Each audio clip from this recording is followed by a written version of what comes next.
The channel. I am Simran Sahani. So class 12th वालों, आज पढ़ेंगे हम विस्तास बुक का फर्स्ट चैप्टर जिसका नाम है द थर्ड लेवल। ये चैप्टर है बहुत ही अमेजिंग, इम्पॉर्टेंट एग्जाम के लिए। और चैप्टर नहीं है, मूवी की स्टोरी है जिसमें हो रहा है टाइम ट्रैवल, कुछ साइकोलॉजिकल थ्रिलर चैप्टर है ये। ठीक है, चलो शुरू करते हैं इस चैप्टर को। तो इस चैप्टर में हम ग्रैंड सेंट्रल स्टेशन के बारे में पढ़ने वाले हैं। Now what is a grand central station? तो अमेरिका में है ये ग्रैंड सेंट्रल स्टेशन, न्यूयॉर्क के अंदर है। और ये ग्रैंड सेंट्रल स्टेशन पे बहुत सारी ट्रेनें न्यूयॉर्क से अलग अलग जगहों तक ट्रेनें चलती हैं। बहुत सारे लोग डेली बेसिस पे न्यूयॉर्क के अंदर इस ग्रैंड सेंट्रल स्टेशन को यूज़ करते हैं, just like in Mumbai we use the Mumbai station. ठीक है, तो अब होता क्या है, एक आदमी है, उसका नाम है चार्ली, 31 साल का है वो। रोज ऑफिस जाता है, ऑफिस से घर आता है और यही उसका दिनचर्या है। अब एक दिन उसके साथ क्या होता है कि वो पहुंच जाता है इस ग्रैंड सेंट्रल स्टेशन के थर्ड लेवल पे। वैसे अगर मैं आपको बताऊं तो ये ग्रैंड सेंट्रल स्टेशन के 2 ही लेवल है, 1 and 2, बट पता नहीं कैसे, कहा ना टाइम ट्रैवल है, साइकोलॉजिकल थ्रिलर है, ये पहुंच जाता है ग्रैंड सेंट्रल स्टेशन के थर्ड लेवल पे। तभी आपके चैप्टर का नाम है द थर्ड लेवल। तो चलो जानते हैं कैसे पहुंचा, कहां से पहुंचा, क्यों पहुंचा हमारे चार्ली भैया थर्ड लेवल पे। So let's start with the chapter. तो जैसे ही चैप्टर शुरू होता है, चार्ली कहता है कि अमेरिका के प्रेसिडेंट, रेलवे के प्रेसिडेंट, हर कोई प्रेसिडेंट जो है कसम खा के टाइम टेबल्स की, वो जो ट्रेन के टाइम टेबल होते हैं ना, इतने बजे ट्रेन आएगी, इतने बजे ट्रेन आएगी, इतने बजे ट्रेन आएगी, हर कोई टाइम टेबल्स की कसम खा के ये कहेगा कि ग्रैंड सेंट्रल स्टेशन के सिर्फ 2 ही लेवल है। बट मैं नहीं कहूँगा, क्योंकि मैं थर्ड लेवल पे गया हूँ और मैं थर्ड लेवल को जी के आया हूँ। और फिर पॉज लेता और कहता है कि अगर तुम्हें मेरी बात पे यकीन ना हो तो मुझे पागल समझ रहे हो कि भाई मैं 3 लेवल हूँ कह रहा हूँ। पता है ये न्यूयॉर्क वालों के लिए क्या बात होगी? अब हमने तो देखा नहीं है ना ग्रैंड सेंट्रल स्टेशन, पता, तो हम इतना समझ नहीं पा रहे। मतलब तुम समझ लो एक आम आदमी के लिए ये हो गया कि उसके घर में है, समझ लो आप उसके घर में 2 मंजिल है और वो अपने घर वालों को कह रहा है अरे मैं तो अभी 3री मंजिल से पानी लेकर आया हूँ, 3री मंजिल पे मेरा कमरा है। तो कोई पागल समझेगा ना उसको कि भाई हमारे घर में 2 मंजिल है तो 3 क्या कह रहा है। तो इसके साथ भी ऐसा ही होता है, ये सबको कहता रहता है कि मैं ग्रैंड सेंट्रल स्टेशन की थर्ड लेवल पे गया हूँ, थर्ड लेवल पे गया हूँ। तो सब इसे पागल समझ रहे थे और कहता है तुम मुझे पागल मत समझो, मैंने ना अपना इलाज कराने के लिए मैं साइकेट्रिस्ट पे गया हूँ, मैंने उससे एडवाइस ले ली है, मैं गया साइकेट्रिस्ट के पास, मेरी वाइफ भी गई थी, मेरी वाइफ का नाम है लूजिया। तो ये सेकंड मेन कैरेक्टर है चैप्टर की, लूजिया। कह रहा हम दोनों गए साइकेट्रिस्ट के पास, वो ना मेरा दोस्त है साइकेट्रिस्ट, तो उसने मुझे बताया कि भाई ये जो तू थर्ड लेवल पे गया है, this is waking dream wish fulfilment. Waking dream यानी कि खुली आंखों से सपना देख के तूने अपनी विश फुलफिल करी है। तो वो उससे पूछता है कि यार ऐसा क्यों हुआ, मैं थर्ड लेवल पे ही क्यों गया, कोई और सपना आ जाता, मैं किसी से सेलिब्रिटी से मिल गया, ये वो फलाना ढमकाना, यही सपना क्यों आया कि मैं थर्ड लेवल पे गया हूँ। तो कह रहा ये ना ऐसा हुआ है इसलिए क्योंकि तू ना अब रियलिटी से बहुत परेशान है, ये जो भाई बहुत पुराना ज़माना है, ये तब दुनिया से परेशान हो चुका था। यहाँ तो हम अब परेशान होते हैं ना, क्या यार हर कोई यही चलता रहता है, हर आजकल की दुनिया कितनी ख़राब हो गई। हम लोग कहते हैं ना ये उस ज़माने में, ये वो बहुत पुरानी 1900 के आसपास का टाइम है, ये उस ज़माने में ये परेशान था, 2 वर्ल्ड वॉर हो चुके थे, उसकी बात की बात है ये। ठीक है, 1940s के बाद की बात होगी जहाँ पे ये चार्ली परेशान है अपनी लाइफ से। तो ये कह रहा है, उसका साइकियाट्रिस्ट फ्रेंड कहता है भाई तू अपनी लाइफ से ना थोड़ा परेशान हो चुका है, इसलिए तूने अपनी मनगढ़ंत कहानी बनाई है लाइफ से भागने के लिए कि तू एक नए स्टेशन पे गया है। तो उसकी वाइफ गुस्सा हो जाती है, कहती है अच्छा जी लाइफ से परेशान है ये, क्योंकि वो भैया अच्छा खासा मैरिड कपल है वो। तो साइकियाट्रिस्ट कहते हैं नहीं नहीं भाभी जी आपकी कोई गलती नहीं है, ये अपनी लाइफ से परेशान है, रोज ऑफिस जाना आना, वॉर, फियर, वरी, टेंशन, पैसा कमाना, इस आम जिंदगी से परेशान हो गया आपका हस्बैंड चार्ली, और इसलिए ये चला गया थर्ड लेवल पे। इनफैक्ट ये जो स्टैम्प कलेक्ट करता है ना, अब स्टैम्प्स कलेक्ट करने की हॉबीज होती है बहुत लोगों की, पहले ज़माने में बहुत ज़्यादा लोग स्टैम्प कलेक्ट करते थे, ये भी इसका टेम्परेरी रेफ्यूज है रियलिटी से भागने के लिए स्टैम्प भी इकट्ठे करता है। तो चार्ली उसकी बात सुन के घर पे आ जाता है, बट हमें बताता है, कहता है ये मैं नहीं मानता इसकी बात को कि मैं कोई पागल हो गया हूँ, मुझे रियलिटी से भागना है, और मेरा स्टैम्प कलेक्शन वाली बात को तो मैं बिल्कुल नहीं मानूंगा, क्योंकि मेरे दादाजी भी स्टैम्प कलेक्ट करते थे, वो तो इतने बढ़िया शहर में रहते थे, उसका नाम है गेलिसबर्ग इलियोनेस, वहाँ वो रहते थे, उनकी मज़ेदार ज़िंदगी थी, बहुत पुराने ज़माने की बात है, वर्ल्ड वॉर 1 वर्ल्ड वॉर 2 कुछ भी नहीं हुआ था, इतने मज़े से वो ज़िंदगी जीते थे, वो भी तो स्टैम्प कलेक्ट करते थे, उन्हें क्यों भागना था रियलिटी। इनफैक्ट कहता है अमेरिका के प्रेसिडेंट रूजवेल्ट जो इतने लॉजिकल, इतने ही, भाई प्रेसिडेंट है तो समझ लो ना कितने अच्छे इंसान होंगे, वो कितने दिमाग से स्ट्रांग होंगे, कह रहा वो भी जो है स्टैम्प कलेक्ट करते थे। तो भाई साहब क्या उनको भी क्या रियलिटी से भागना था? तो इसको अपने दोस्त की बात पे यकीन नहीं होते, तो अपने दोस्त को ही पागल कहता है कि भाई ये पागल है, मैं तो गया था थर्ड लेवल पे। कहता है अच्छा चलो रीडर्स मैं तुम्हें बताता हूँ, मैं गया था थर्ड लेवल पे, अब तुम सुनो मेरी कहानी और तुम बताओ क्या हुआ होगा। तो हमें बताते हैं कि देखो मैं चार्ली हूँ, मैं 31 ईयर्स का हूँ और एक दिन की बात है, मैंने पहन रखा था टैन गार्बेडाइन सूट, ऐसे कपड़े का, गार्बेडाइन कपड़े का टैन कलर का सूट मैंने पहन रखा था। हैट लगा रखी थी, हैट पे जो है एक डोरी बंधी हुई थी फैंसी सी। कह रहा मैं घर आ रहा था ऑफिस से, मुझे थोड़ी लेट हो गई थी, मेरे को ये था जल्दी जाऊँ घर पे, लुजिया ने अच्छा सा खाना बनाया होगा, घर जाकर मस्त सा खाना खाऊंगा, तो मुझे लेट हो रही थी। तो मैंने सोचा कि यार बस से नहीं जाता, बस में बहुत जाम मिलेगा, ट्रेन से चला जाता हूँ। तो ट्रेन से जाने के लिए मैं ग्रैंड सेंट्रल स्टेशन गया। अब क्या, ग्रैंड सेंट्रल स्टेशन से जो मैं फर्स्ट लेवल पे पहुंचा, फर्स्ट लेवल पे नॉर्मल ट्रेनें चलती हैं, फिर मैं उतरा सेकंड लेवल पे सब अर्बन ट्रेन चलती है जो शहर के किनारों तक जाती हैं। तो मुझे सेकंड लेवल पे जाने के लिए मैं जो है दूसरी सीढ़ी उतरा और कह रहा मेरे सामने एक डोरवे सा आया, ठीक है, मतलब कि एक दरवाज़ा सा खुल रखा था। कह रहा मैं उस दरवाजे में एंटर करा, और जैसे ही मैं उस दरवाजे में एंटर करा तो एक रास्ता लेफ्ट की तरफ को मुड़ने लग गया, और लेफ्ट की तरफ को मुड़ने लगा वो रास्ता, मैं उस लेफ्ट रास्ते पे गया तो ऐसा हो गया मैं एक टनल से मैं एंटर कर गया, ठीक है, और वहाँ पे आसपास में कोई भी नहीं था, तो मुझे लगा मैं खो गया हूँ। और कहता है ये मेरे लिए नई बात नहीं है, मैं कई बार ग्रैंड सेंट्रल स्टेशन में ना खो चुका हूँ। तो ये कई बार ग्रैंड सेंट्रल स्टेशन को यूज़ करता है ट्रेन के लिए, बट ये खो जाता है, बहुत बड़ा है गाइस ग्रैंड सेंट्रल स्टेशन। तो कह रहा मुझे लगा मैं खो गया हूँ, नई बात नहीं। एक बार पहले क्या हुआ था, एक बार ये ग्रैंड सेंट्रल स्टेशन में एक टनल में घुसा, वहाँ खो गया, और पता है कहाँ बाहर निकला, टनल से बाहर निकला एक बहुत बड़े होटल की लॉबी के अंदर, ठीक है। कह रहा फिर एक बार मैंने गलती से एक टनल पकड़ लिया था, वहाँ से मैं अपने घर से बहुत दूर एक ऑफिस की बिल्डिंग के अंदर बाहर निकला। तो मतलब इसे लग रहा है, कहता है कि मैं इतने सारे टनल से ग्रैंड सेंट्रल स्टेशन में पता नहीं कब कहाँ कौन से रास्ते पे मैं चला जाऊँ, और इसको मन ही मन लगता है कि ये जो ग्रैंड सेंट्रल स्टेशन है इतना बड़ा, ये अपने जो है ज़मीन के नीचे अपने पास से नए टनल्स खोल रहा है, जैसे पेड़ की जड़ें होती है ना, जैसे वो स्ट्रेंजर थिंग में डेमोगार्गन ने नीचे पूरे जो है पूरी टनल्स बना ली थी सिटी के। तो इसको लगता है कि ग्रैंड सेंट्रल स्टेशन खुद से ही नए नए रास्ते बना रहा है, कभी कहीं जाएगा वो रास्ता कहीं जाएगा। तो कहता है ये इमेजिनेशन मैंने अपनी दोस्त को नहीं बताई है, साइकियाट्रिस्ट फ्रेंड को, वरना उसे तो मैं पागल ही लगूंगा। तो मैं इस टनल पे चल रहा था। अब टनल क्या, कह रहा बड़ा अंधेरा टनल में, अब सामने से मुझे लाइट दिख रही, ठीक है, और कह रहा कोई भी नहीं था टनल में, सिर्फ मुझे मेरे पैरों की आवाज़ें मेरे कान में सुनाई दे रही थी, और चलता रहा। मैं कहा कोई नहीं, टेंशन की बात नहीं है, पहुंच ही जाऊंगा कहीं ना कहीं। सो अब चार्ली टनल में से बाहर निकल के एक जगह पे पहुंचता है। अब इसे लगता है सेकंड लेवल ही है, बट जब ये ध्यान से देखता है तो ये हैरान हो जाता है, कहता है ये क्या चक्कर है भाई, ये तो बहुत डिफरेंट सा लग रहा है। यहाँ पे जब मैं ये जगह पे पहुंचा, यहाँ पे जो टिकट विंडोज थी वो बहुत कम थी। हमारे यहाँ पे टिकट विंडोज बहुत सारी होती है क्योंकि इतनी पॉपुलेशन है, और यहाँ पे जो इन्फॉर्मेशन सेंटर था वो लकड़ी का बन रखा था। भाई साहब ये क्या हो रहा है। और फिर इसका ध्यान जाता है कि वहाँ पे लोगों के ऊपर कि ये किस टाइप के लोग बैठे हुए हैं। यहाँ पे इंफॉर्मेशन सेंटर के अंदर भी अजीब से अलग कपड़े पहने हुए लोग बैठे हुए थे। एक आदमी बैठा हुआ था जिसने हरे रंग का चश्मा और स्लीव प्रोटेक्टर्स पहन रखे थे, जो इसके ज़माने में लोग नहीं पहनते। एंड फिर ये नोटिस करता है लाइट्स को, कहता है यार लाइट ना फ्लिकर कर रही थी। वो लाइट जो थी इलेक्ट्रिसिटी से चलने वाली नहीं थी, गैस लाइट लग रखी थी, जो गैस से जलती है लाइटें। और फिर वहाँ कोने में देखता है कि पान थूकने के लिए भैया ब्रास के बर्तन रखे हुए थे, बाउल्स रखे हुए थे, उसके अंदर लोग जो है स्पिट कर सकते हैं। और बड़ा हैरान कि भाई साहब मैं कहाँ पहुँच गया हूँ। एक आदमी को देखता है, वो इन्फॉर्मेशन बूथ में बैठा होता, उसने हरे रंग का चश्मा लगा रखा था और स्लीव प्रोटेक्टर्स पहन रखे थे। कपड़े ऐसे थे इस जमाने के लोग तो नहीं पहनते, चार्ली के ज़माने के।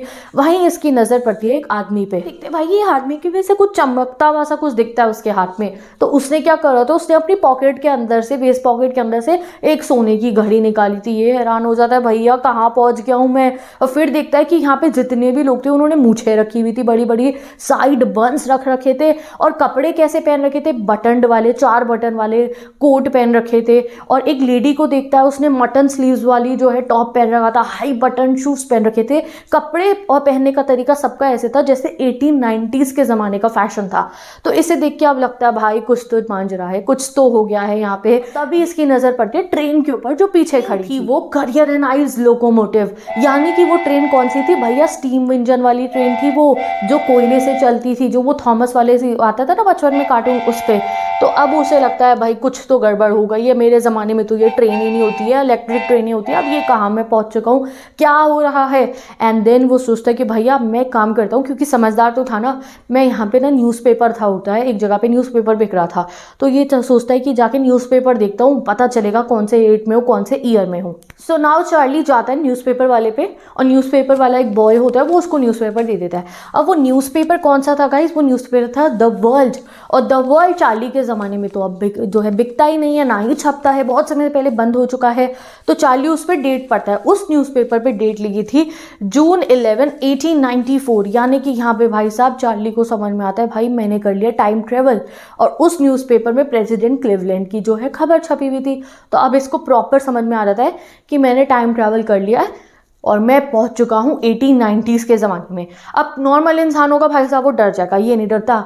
इसके दिमाग में जलती है बत्ती और ये सोचता है, क्योंकि तुम्हें पता ही अपनी लाइफ से परेशान ही था, रियलिटी से ये परेशान है ही ऑलरेडी, तो ये सोचता है क्यों ना मैं चला जाऊँ यहाँ से ट्रेन पकड़ के एक शहर जिसका नाम है गेलिसबर्ग, इलिनॉइस। तो ऐसा दिखता था कुछ गेलिसबर्ग, इलिनॉइस। इसके दादाजी भी यहीं रहा करते थे। तो ये सोचता है यार मैं क्या करता हूँ, ये 1894 है तो मैं गेलिसबर्ग, इलिनॉइस की ट्रेन पकड़ लेता हूँ, एक टिकट लेता हूँ अपने और अपने वाइफ के लिए, दोबारा आऊँगा और हम गेलिसबर्ग जाएंगे। गेलिसबर्ग बहुत सुहाना शहर है, वहाँ पे लोग ना अपनी लाइफ को पूरा फुल ऑन एंजॉय करते हैं। अपने घरों के बाहर उनके गार्डन है, शाम को सब गार्डन में बैठ के गाने गाते हैं। लेडीज़ जो है पंखे बनाती है हाथ से बंद झलने वाले, और आदमी बैठ के सिगार पीते हैं। पड़ोसी एक दूसरे के दोस्त होते हैं और बहुत इंजॉय करते हैं अपनी लाइफ को। और सोचता है ये तो ज़माना भी इतना बेहतरीन है, अभी World War I होने में भी बहुत साल है और World War II होने में भी बहुत साल है, तो कोई टेंशन नहीं, कोई जो है प्रॉब्लम नहीं। तो मैं भैया मेरी तो लाइफ सेट हो जाएगी। जल्दी से जाता हूँ टिकट विंडो पे, 2 टिकट खरीदता हूँ, वाइफ को लेकर आऊँगा, हम जाके शांति से गेलिसबर्ग सेट हो जाएंगे। तो फिर ये पहुँचता है टिकट विंडो पे। अब टिकट विंडो वाला जो आदमी था चार्ली को देख के थोड़ा हैरान होता है, क्योंकि भाई चार्ली ने कपड़े कैसे पहन रखे थे, नए ज़माने के। वो चार्ली की टोपी पे जो फैंसी हेडबैंड बना हुआ था उसको देख के काफ़ी ऐसे शक्ल बनाता है। तो चार्ली अब उसको कहता है जी मुझे गेलिसबर्ग, इलिनॉइस की 2 टिकट दे दो भाई साहब। तो वो आदमी फेयर कैलकुलेट करता है और चार्ली को बताता है इतने पैसे लगेंगे। तो चार्ली जेब में से पैसे निकाल के दे देता है कि भैया ये लो पैसे।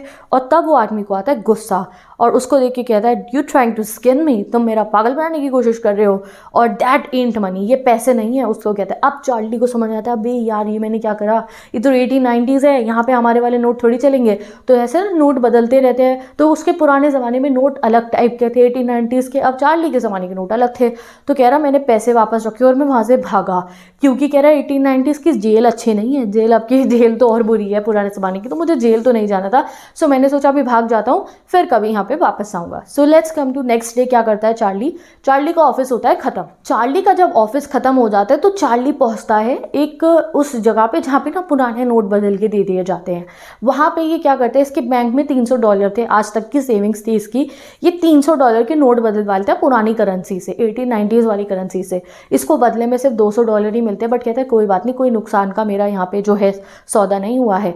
नुकसान इसलिए नहीं क्योंकि 1894 में गेलिसबर्ग में बहुत महंगाई तो थी नहीं, सब कुछ इतना सस्ता था, अंडे भी इतने सस्ते मिलते थे, ब्रेड भी इतनी सस्ती मिलती थी, तो मैं और ल्यूजिया तो बहुत मज़े में सेटल हो जाएंगे। और पैसे टिकट के लिए भी रख लेता है अपनी जेब में। And then Charlie 3rd level ढूंढता है। अब चार्ली रोज जाता है ग्रैंड सेंट्रल स्टेशन पे ऑफिस से वापसी पे, ढूंढता रहता है, बट इसे कभी 3rd लेवल मिलता ही नहीं है। अब इसकी वाइफ ने इसे मना कर दिया कि भाई तू 3rd लेवल ढूंढने मत जा, अपनी वाइफ को ये सब बताता है। और फिर कुछ दिनों बाद अचानक इसे पता चलता है कि इसका जो दोस्त है, जो साइकियाट्रिस्ट है, वो कहीं गायब हो गया। उसके गायब होने की खबर इन लोगों को मिलती है। ठीक है, अब दिन बीतते जाते हैं, अब चार्ली को 3rd लेवल तो मिला नहीं, तो ये अपना स्टैम्प कलेक्शन करना शुरू कर देता है। सो अब चार्ली करता है स्टैम्प कलेक्शन, इसका साइकियाट्रिस्ट दोस्त भी गायब हो गया है, तो अब स्टैम्प कलेक्शन करके ये अपना टाइम पास करता है। फिर अब बताता है चार्ली कि एक दिन मेरी लाइफ में कुछ ऐसा हुआ कि अब तो मेरी वाइफ भी मेरे साथ चल के रोज 3rd लेवल ढूंढती है, तो भाई अब ऐसा क्या हुआ था ये बताती हूँ। तो एक दिन क्या होता है, चार्ली अपने फर्स्ट डे कवर्स देख रहा होता है ना। फर्स्ट डे कवर क्या होता है, तो देखो फर्स्ट डे कवर मतलब होता है स्टैम्प, पता है तुम्हारे को, ये जो पोस्ट के लिए जो स्टैम्प लगते हैं। तो जब भी कोई नया स्टैम्प लॉन्च होता है तो जो लोग स्टैम्प कलेक्ट करते हैं उस स्टैम्प को खरीदते हैं, खाली एनवेलप पे लगाते हैं और अंदर खाली पेपर रख के खुद के एड्रेस पे ही भेज देते हैं कि उनके पास वो स्टैम्प आ गया जो पहले दिन पे लॉन्च हुआ है। ये होता है फर्स्ट डे कवर। उसके अंदर जो पेपर लिखा जाता है उस पर कोई कुछ लिखता ही नहीं, क्योंकि खुद को क्या लेटर भेजोगे। तो फर्स्ट डे कवर देख रहा था, उसके दादाजी से कलेक्शन चलता हुआ है हमारे चार्ली का, उसके दादाजी का कलेक्शन भी उसके पास ही है स्टैम्प का, और अब इसका भी कलेक्शन है। तो ये उस सारे कलेक्शन की फर्स्ट डे कवर देख रहा था, और वो फर्स्ट डे कवर देखते हुए इसके हाथ में एक एनवेलप आता है फर्स्ट डे कवर का, जो पहले कभी वहां पे नहीं होता था। उस एनवेलप पे डेट लिखी थी जुलाई 1894, और वो चार्ली के ग्रैंडफादर के गेलिसबर्ग वाले घर पे आया हुआ था। तो ये कहता है यार आज से पहले तो ये मेरे डब्बे में था नहीं। उसको खोलता है और उसको पढ़ता है, और इसकी लाइफ बदलने वाली थी ये लेटर पढ़ के। अब इसके एक दोस्त ने लिख रखा था, सैम ने, और इसने अपने उस सैम दोस्त को भी ये 3rd लेवल वगैरह के बारे में सब बता रखा था। अब सैम ने वो लेटर लिखा हुआ था और उसमें उसने बोल रखा था कि भाई चार्ली, मैं को तो 3rd लेवल पे एक दिन गया था, मेरे को 3rd लेवल की ट्रेन मिल गई और अब मैं 3rd लेवल पे जाके सेटल हो चुका हूँ। मैं यहाँ गेलिसबर्ग, इलिनॉइस में रहता हूँ, यहाँ बहुत ही बढ़िया दुनिया है, मेरे बहुत सारे दोस्त बन गए, हम शाम को लेमनेड पार्टी पार्टी करते हैं, गाने गाते हैं, मौज मस्ती करते हैं। ये लाइफ बहुत बढ़िया है गिलिसबर्ग इलियोनिस में 1894 की। तू भी जल्दी कोशिश कर, इट्स वर्थ इट। तुम और लूजिया जल्दी से रोज़ थर्ड लेवल ढूंढो और यहाँ गिलिसबर्ग मेरे पास आ जाओ। I am living peacefully here, ये लिखा हुआ था उस फर्स्ट डे कवर के अंदर। अब तुम ये सोच रहे होगे कि भैया ये कैसे उसके कलेक्शन में आ गया। तो भाई टाइम ट्रैवल वाली मूवी देख के जैसा पागल बनता है ना, इस चैप्टर में भी वैसा ही पागल बनने वाला है आपका। कि क्या हुआ जब ये जो है चार्ली का दोस्त सैम वहाँ पहुंचा गिलिसबर्ग में ना, तो उसने वहाँ पे लेटर लिख के चार्ली के दादा के घर पे रखा हुआ एड्रेस पे लेटर भेज दिया। और वो बहुत समय से चार्ली के दादा के कलेक्शन में ही था, बट उसे आज तक क्यों नहीं दिखा, क्योंकि ये अभी टाइम ट्रैवल करके गया है, तो इसलिए समझ जाओ। तो अब फाइनली चार्ली और लूजिया जो है रोज़ जो है ढूंढते हैं, थर्ड लेवल को घूमते रहते हैं। और इन्होंने पता भी कंफर्म भी करा कि इनका जो दोस्त सैम था ना, उसने पता है क्या करा है, उसने $800 जो है बदलवाए थे ओल्ड स्टाइल करेंसी के। तो इन्हें और कंफर्म हो जाता है कि कोई इनका पागल नहीं बना रहा है, और ये पक्का कर लेते हैं कि हाँ भाई जो मेरा दोस्त है वो तो जा चुका है थर्ड लेवल पकड़ के ट्रेन गिलिसबर्ग इलियोनिस। तो इसको पता चल गया था, वो तो $800 बदलवा के लेके गया था। और अब इसके उस दोस्त सैम ने जो है अपना एक नया बिजनेस वहाँ पे लॉन्च कर दिया है, किसका, अनाज वगैरह का। क्योंकि उसका जो पुराना बिजनेस है वो वहाँ गिलिसबर्ग में चलने नहीं वाला था। एंड यू नो उसका पुराना बिजनेस क्या था सैम का, वो एक साइकियाट्रिस्ट था। तो भाई यही था चैप्टर का ट्विस्ट कि वो जो सैम जो वहाँ चला गया थर्ड लेवल से ट्रेन करके गिलिसबर्ग इलियोनिस, वो उसका वही साइकियाट्रिस्ट दोस्त था जिसने चार्ली को पागल कहा था कि भाई तू परेशान है इसलिए तू थर्ड लेवल पे गया है। तो भाई Sam is the psychiatrist friend, and वो पहुंच गया ट्रेन पकड़ के गिलिसबर्ग इलियोनिस, सेटल हो गया है। और चार्ली और लूजिया को कह गया है कि तुम भी ढूंढते रहो, और ये दोनों हस्बैंड वाइफ अब थर्ड लेवल ढूंढ रहे हैं। अब एट द एंड स्टोरी खत्म होती है हमारी। अब आप सोचो कि क्या ये सब सच है, टाइम ट्रेवल सच में हुआ होगा, या सिर्फ ये भी चार्ली की इमेजिनेशन है, चार्ली ने खुद ही एक लेटर लिख दिया होगा और कोई उसका साइकियाट्रिस्ट फ्रेंड होगा ही नहीं। सो इट्स अपॉन यू कि आप जो मर्जी सोचो। चलती हूँ, लेट्स एंड दिस वीडियो, मिलेंगे हम the channel. I am Simran Sahani. तो गाइज आज पढ़ेंगे अपनी विस्तास बुक का दूसरा चैप्टर, द टाइगर किंग। ये बहुत ही ज़्यादा जो है इंटरेस्टिंग चैप्टर है, और यहाँ आप एक ऐसे राजा के बारे में जानने वाले हो जो बहुत ही ज़्यादा क्रूअल है, बहुत सेल्फ सेंटर्ड राजा के बारे में जानने वाले हो। इस राजा का नाम है द टाइगर किंग।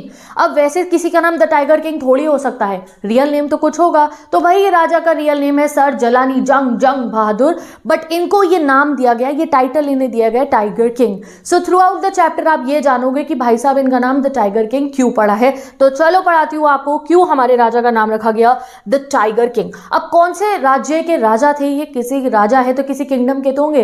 तो ये प्रतिबंधापुरम एक किंगडम था, उसके राजा है ये। स्टोरी चल रही है हमारी ये ब्रिटिशर के राज के दौरान की, जब इंडिया में ब्रिटिश रूल था। उस जमाने का एक राज्य था प्रतिबंधापुरम, उसका ये राजा था द टाइगर किंग। अब जब टाइगर किंग पैदा होता है, जब ये छोटा बेबी था, जब ये राजकुमार थे, प्रिंस एक नया बच्चा पैदा होता है इनके राज्य के अंदर, तो बहुत बड़े बड़े एस्ट्रोलॉजर्स आते हैं। यूजुअली भी ऐसे होता है जब भी कोई राजकुमार पैदा होते हैं ना किसी किंगडम के अंदर, तो एस्ट्रोलॉजर्स आके बताते हैं भैया आगे क्या करेंगे। तो जब हमारे टाइगर किंग पैदा होते हैं, सिर्फ 10 दिन के ही थे ये आप मान लो, तब एक एस्ट्रोलॉजर आते हैं, बहुत बड़े बड़े उनकी टीम आती है पूरी, और वो इनकी लाइफ के लिए भविष्यवाणी करते हैं। क्या भविष्यवाणी करते हैं वो भविष्यवाणी करते हैं कि ये जो बच्चा है ये बहुत स्ट्रांग बनेगा, बहुत ताकतवर बनेगा, बहुत बड़ा राजा बनेगा, बहुत बड़ा वॉरियर बनेगा। और फिर कहते हैं बट बोल के एकदम से चुप हो जाते हैं और इधर उधर देखते कहते हैं बट बात ये है कि भाई एक दिन इस बच्चे की मृत्यु हो जाएगी, एक दिन ये बच्चा मर जाएगा। तो भाई इस ये कौन सी बात की भविष्यवाणी होगी, ऑब्वियस है जो पैदा हुआ है वो तो मरेगा ही। तो वहाँ पे सब लोग राज्य के ऐसे देख रहे थे, अच्छा ये मर जाएंगे, ये मर जाएगा बड़े होके। तो इतने में ही वो जो 10 दिन का छोटा बच्चा ये टाइगर किंग था जिसके लिए भविष्यवाणी हो रही थी, वो बेबी टाइगर किंग बोल पड़ते हैं, ओ वाइस एस्ट्रोलॉजर मुझे ये तो बता दो, मरना तो सब नहीं होता है, मैं मरूंगा तो मरूंगा कैसे। भाई सब लोग हैरान, ये कौन बोल पड़ा, बेबी सी की आवाज आ रही है, छोटी सी आवाज आ रही है बच्चे जैसी। वो देखते ही 10 दिन का बच्चा बोल रहा है, भैया मेरे कल हो गया, मेरे कल 10 दिन का बच्चा बोल रहा है। तो बड़े सब हैरान हो जाते हैं, और फिर एस्ट्रोलॉजर इतना हैरान होते कहता है चलो ठीक है, एक मेरेकल तो हो ही गया कि बच्चा बोल रहा है 10 दिन का, बट दूसरा मेरेकल ये है कि इतना लॉजिकल सवाल पूछ रहा है, किसी ने नहीं पूछा ये लॉजिकल सवाल कि मरना तो सब नहीं, आखिरकार बताओ मरोगे कैसे। तो भाई उसने पूछा हमारे टाइगर किंग ने छोटे होते हुए ने, ठीक है। तो एस्ट्रोलॉजर बताता है अच्छा मैं सोचता हूँ मैं बता दूँ, हाँ तो होगा ये कि तुम बुल के आड़ में पैदा हुए हो और बुल और टाइगर होते हैं दुश्मन, तो तुम्हारी मृत्यु का कारण बनेगा एक टाइगर। अब क्या लगता है तुम्हारे को कि ये छोटा सा टाइगर किंग 10 दिन का बच्चा डर जाएगा टाइगर का नाम सुन के? नहीं भैया, ये तो उसी समय डिक्लेयर कर देता है लेट द टाइगर्स बीवेयर, कि मैं नहीं डरने वाला टाइगर से, अब टाइगर मुझसे बनेंगे। अब फिर कुछ भी नहीं होता और कोई मिरेकल हमारे टाइगर किंग की लाइफ में नहीं होता। जब वो छोटे बेबी से लेके जवान होते हैं तब तक कुछ नहीं होता, ठीक है, ये 18, 19, 20 साल के हो जाते हैं। अब इनकी जो अपब्रिंगिंग होती है, यानी कि जिस तरीके से इनका पालन पोषण होता है गाइस, वो बिल्कुल एक इंग्लिश कल्चर में होता है। ये इंग्लिश काऊ का मिल्क पीते हैं, इंग्लिश नैनी इनकी टेक केयर करती है, इंग्लिश मूवीज देखते हैं, इंग्लिश बुक्स पढ़ते हैं, इंग्लिश भी बोलनी इन्हें बहुत अच्छे से आती है, इंग्लिश इंग्लिश इंग्लिश। तो ये जो हमारे राजा है टाइगर किंग, बच्चे थे 10 दिन के, एक चमत्कार करा, उसके बाद तो कोई चमत्कार नहीं करा, बट इनका जो पालन पोषण हुआ सिर्फ और सिर्फ इंग्लिश कल्चर के अंदर हुआ। ये बात ध्यान रखना, एग्जाम में आएगा इस पे क्वेश्चन। अब ये बड़े हो जाते हैं, इनका राज्य अभिषेक होता है, यानी कि अब ये प्रतिबंधापुरम के राजा बन जाते हैं। पहले तो राजकुमार थे ना, अब ये राजा बन जाते हैं। जैसे ये राजा बनते हैं, पूरे कामकाज को संभालना शुरू करते हैं, तो आसपास गांव के लोग, राज्य के लोगों के बीच में फुसफुस बातें चल रही होती हैं, और ये अफवाहें जो है सुनते सुनते कान पे आ जाती है राजा के। क्या हो रही होती है, सब लोग वो भविष्यवाणी को गा रहे होते हैं उनके गाँव के, कि भैया हमारे राजा जी तो मर जाएंगे एक टाइगर की वजह से। तो वो भूल गए थे, उन्हें नहीं पता बचपन में करी होगी, छोटे बच्चे को क्या याद रहता है, उसको किसी ने याद भी नहीं दिलाया। अब जब वो राजा बन गए तो गांव के लोग बात कर रहे थे, तो तब इन्हें पता चलता है। तो फिर ये सोचते अच्छा मेरी मृत्यु टाइगर से होने वाली है, तो यार सेल्फ डिफेंस में तो मैं टाइगर को मार सकता हूँ, तो मैं टाइगर को मारने जाऊंगा। तो फिर ये अपने प्रतिबंधापुरम के जंगल में जाते हैं, एक टाइगर को ढूंढते हैं, उस टाइगर को मार देते हैं, हंट कर देते हैं, और उस टाइगर की डेड बॉडी को लेकर अपने महल में आ जाते हैं। महल में आके ये बुलाते हैं उस एस्ट्रोलॉजर को जिसने कहा था कि टाइगर ही तुम्हारी मृत्यु का कारण बनेगा, और उसको कहते हैं हाँ जी भैया देख लो, मार दिया मैंने तो टाइगर, आप तो बहुत कह रहे थे कि टाइगर मुझे मारेगा, देखो मारा है मैं टाइगर को। तो एस्ट्रोलॉजर कहता है अच्छा देखो राजा जी, आप इसी तरीके से 99 टाइगर्स मार लोगे, इतनी ही फिरोशियसनेस के, इतनी ताकत के साथ, इतने ही आसानी तरीके से आप अपना 99 टाइगर मार लोगे, मैं लिख के दे रहा हूँ। बट ये जो 100वां टाइगर है, अगर आपने उस 100वें टाइगर को मार लिया तो मैं अपना नाम बदल लूँगा, मैं अपना जो है कि ये जो मेरा एस्ट्रोलॉजी का काम है ये छोड़ दूंगा, सारी किताबें जला लूँगा, अपनी चोटी कटवा लूँगा, और साथ ही के साथ में एक इंश्योरेंस एजेंट बन लूँगा अगर आपने 100वें टाइगर को मार दिया। वो कहते हैं अच्छा ऐसा कुछ नहीं होता, 99 मार लूँगा तो 100वां क्यों नहीं मार पाऊँगा, चलो देखते हैं। तो अब जब ये एस्ट्रोलॉजर ने इन्हें दे दिया चैलेंज कि 99 टाइगर्स तो तुम मार लोगे, बट ये 100वां टाइगर बनेगा तुम्हारी मृत्यु का कारण, तो जो है बच के रहना 100वें टाइगर से। बट ये बहुत अहंकारी है राजा, इन्हें लगता है मैं तो मार लूंगा टाइगरों को।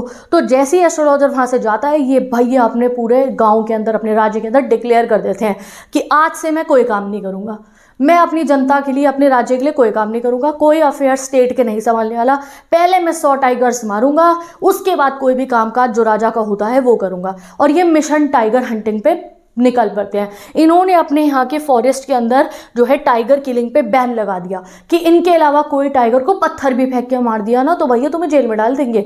तो सिर्फ और सिर्फ टाइगर हंटिंग शुरू कर दी टाइगर किंग ने। अब ऐसा नहीं है ना दिक्कत नहीं होती थी टाइगर मारने में, कई बार टाइगर से इनकी बेयर हैंड से लड़ाई होती थी कि टाइगर ने इन पे झपट्टा मार दिया, पर ये हमेशा जीत जाते थे और यही टाइगर को हमेशा मारते थे। तो ताकतवर तो थे ना, बट देखो क्या गलत हरकत कर रहे थे, ये मासूम टाइगर्स को मारते जा रहे थे। ठीक है, अब एक दिन इनका ये जो टाइगर को मारने का जो ये जुनून इनके सर पे सवार था, ये चैलेंज जो इन्होंने लिया था, इसकी वजह से इनकी जो गद्दी थी, जो ये राजा बने पड़े थे अपने किंगडम के, उस पर भी बहुत बड़ी मुसीबत आ गई थी।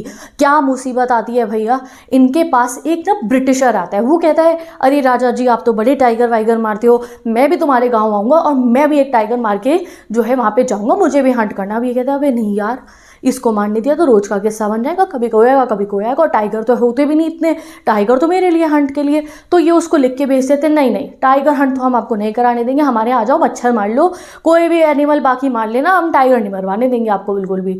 तो वो जो है उसका जो ब्रिटिश ऑफिसर का जो तरफ से ऑफिस से रिप्लाई आता है, वो कहता है अच्छा ठीक है आप टाइगर हमें हंट मत करने दो, टाइगर किंग आप टाइगर मार लेना, हमारे तो ऑफिसर की बस एक फ़ोटो खिंचवा देना टाइगर की बॉडी के साथ में, जो उसकी स्किन होगी उसके साथ में। तो भैया ये स्किन के साथ फ़ोटो खिंचवाने को भी मना कर देते। क्यों? ये सोचते आज इसको फ़ोटो खिंचवा के दूंगा, रोज़ का किस्सा बन जाएगा, कभी कोई ब्रिटिशर आ रहा है फ़ोटो खिंचवाओ, कभी कोई, मेरे पे इतना टाइम नहीं है। तो ये बिल्कुल सीधा साधा नो लिख के भेज देते हैं। अब नो तो लिख के भेज देते हैं, बट नो लिखने के बाद डर जाते हैं, अबे यार ये ब्रिटिश ऑफिसर को तो भैया मैंने नाराज़ कर दिया, ये नाराज़ हो गया तो मेरी गद्दी के ऊपर पता चले कि छीन गई है ब्रिटिशर मेरे से मेरा राज्य है। तो कुछ तरकीब निकालते हो और फिर सोचते पटाता हूँ इनकी वाइफ को, पटाता हूँ मतलब कि इनको इम्प्रेस करता हूँ कि भैया ये अपने हस्बैंड को मना ले और मेरा राज्य बच जाए। तो ये क्या करते हैं, ये अपने दीवान साहिब के साथ मिलकर, दीवान साहिब इनके बहुत क्लोज है, दीवान साहिब से इनकी बहुत बनती है, सारे एडवाइजर्स उनसे ही लेते हैं, बूढ़े से अंकल हैं, ठीक है। तो ये दीवान साहिब को कहते हैं कि तुम एक काम करो, कैलकाटा की एक बहुत मशहूर दुकान है, उससे 50 ना हीरे की अंगूठियाँ बनाओ, मंगवा के लाओ उससे, और वो 50 हीरे की अंगूठियों का डब्बा हम भेजेंगे उनकी वाइफ को। ब्रिटिश ऑफिसर को, वाइफ को कहा गया दुरई सेनी और ब्रिटिश ऑफिसर को बोला गया दुरई, तो हम दुरई सेनी को भिजवाते हैं और वो खुश हो जाएंगी। वो 50 अंगूठियों का डब्बा मंगवाते हैं और उसको दुरई सेनी के घर पे भिजवा देते हैं। अब उन्होंने क्या एक्सेप्ट करा था कि भाई दुरई सेनी 2-3 चूज करके बाकी डब्बा वापस भिजवा देगी, बट वो थी बहुत छंड। वो कहती है अब तुम्हें बताते हो टाइगर किंग, बड़े टाइगर मारते हो ना तुम। वो 50 की 50 अंगूठियाँ अपने पास रख लेती है और थैंक यू लिख के भेज देती है, और अगले ही दिन वो कैलकाटा की दुकान से 3 लाख का बिल टाइगर किंग के सर पे आ जाता है। अब भाई 3 लाख रुपए ना तुम आज, वो तो ज़माने में भाई लोगों ने 300 रुपये नहीं देखे होते थे, 3000 रुपये नहीं देखे होते थे, 3 लाख रुपये at that time was a huge amount. समझ लो आप 30 करोड़ के लगभग या उससे भी ज़्यादा हो सकती है। तो इस चक्कर में उनके जो है 3 लाख का नुकसान तो हुआ, बट वो कहते चल कोई नहीं, मेरा किंगडम तो बचा है, पता चलता मेरे को ही राज्य से हटा देते गुस्सा हो गए, तो फिर भी वो इसको कॉम्पनसेट कर लेते हैं। अब जो है भैया टाइगर मारते रहते हैं, टाइगर किंग मारते रहते हैं, और लगभग जो है 70 टाइगर किंग मार लेते हैं विद इन 10 ईयर्स। तो याद रखना 70 टाइगर्स मार लेते हैं 10 सालों के बीच में। और फिर सडनली क्या होता है, इनके जंगलों के अंदर, प्रतिबंधापुरम के जंगलों के अंदर टाइगर पॉपुलेशन एक्सटिंक्ट हो जाती है। मिलने बंद, लोग कहते हैं या तो टाइगर सुसाइड कर रहे हैं खुद से कि राजा हमें ना मारे, या भैया टाइगरों ने तो है बच्चे पैदा करना बंद कर दिया है कि हमें टाइगर किंग मारना दे। पता नहीं क्या चक्कर है, कोई टाइगर ही नहीं मिल रहा था और टाइगर किंग का गुस्सा बढ़ रहा था। तो एक दिन ये क्या करते हैं, अपने महल में बैठे होते हैं, दीवान साहिब को बुलाते हैं और कहते हैं दीवान साहिब, आंखों में आंखें डाल के दीवान साहिब की, मुझे शादी करनी है। तो दीवान साहिब थोड़ा सा शर्माते कहते हैं अरे अरे राजा जी, मेरी तो ऑलरेडी 2 शादी हो रखी है, अब तो पॉसिबल नहीं है ये। तो कहते पागल हो क्या, तुम्हारे से क्यों शादी करूँगा मैं, तुम्हें पता नहीं है मेरे को टाइगर मारने हैं, मेरे को टाइगर चाहिए।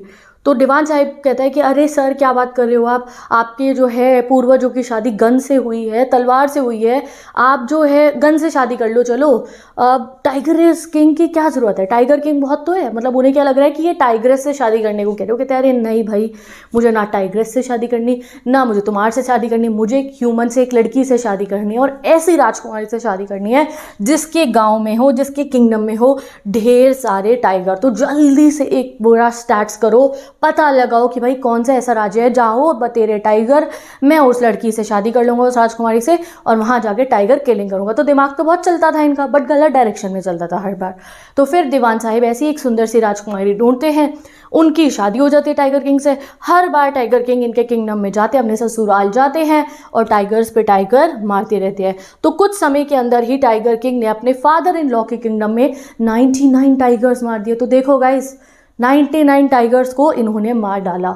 अब बचा 100वां टाइगर। अब इनकी मुसीबत शुरू होने वाली थी। 100वां टाइगर मिलने का नाम ही नहीं मिल रहा। हर जगह ये 100वें टाइगर को, 100वें टाइगर नहीं मिल रहा। इनका गुस्सा बढ़ जाता है और ये अब गुस्से में आके कभी किसी पे टैक्स लगा रहे, कभी किसी पे टैक्स लगा रहे, गुस्सा निकालते हैं अपना। तभी एक खबर आती है कि एक गांव में मिला है एक टाइगर जंगल के पास में। तो ये उस गांव के जंगल में जाके बैठ जाते हैं, ठीक है, बिल्कुल वहाँ जाके धरना दे देते हैं कि भाई जब तक टाइगर नहीं मिलेगा यहाँ से मैं हिलूंगा नहीं। गुस्से में कभी किसी का टैक्स बढ़ा रहे हैं, किसी को नौकरी से निकाल रहे हैं, अपना गुस्सा निकाल रहे होते हैं कि मुझे 100वां टाइगर क्यों नहीं मिल रहा। और दीवान साहिब को आगे कहते हैं मुझे 100वां टाइगर जल्दी चाहिए, वरना टैक्स बहुत बढ़ा दूंगा, ये कर दूंगा, वो कर दूंगा।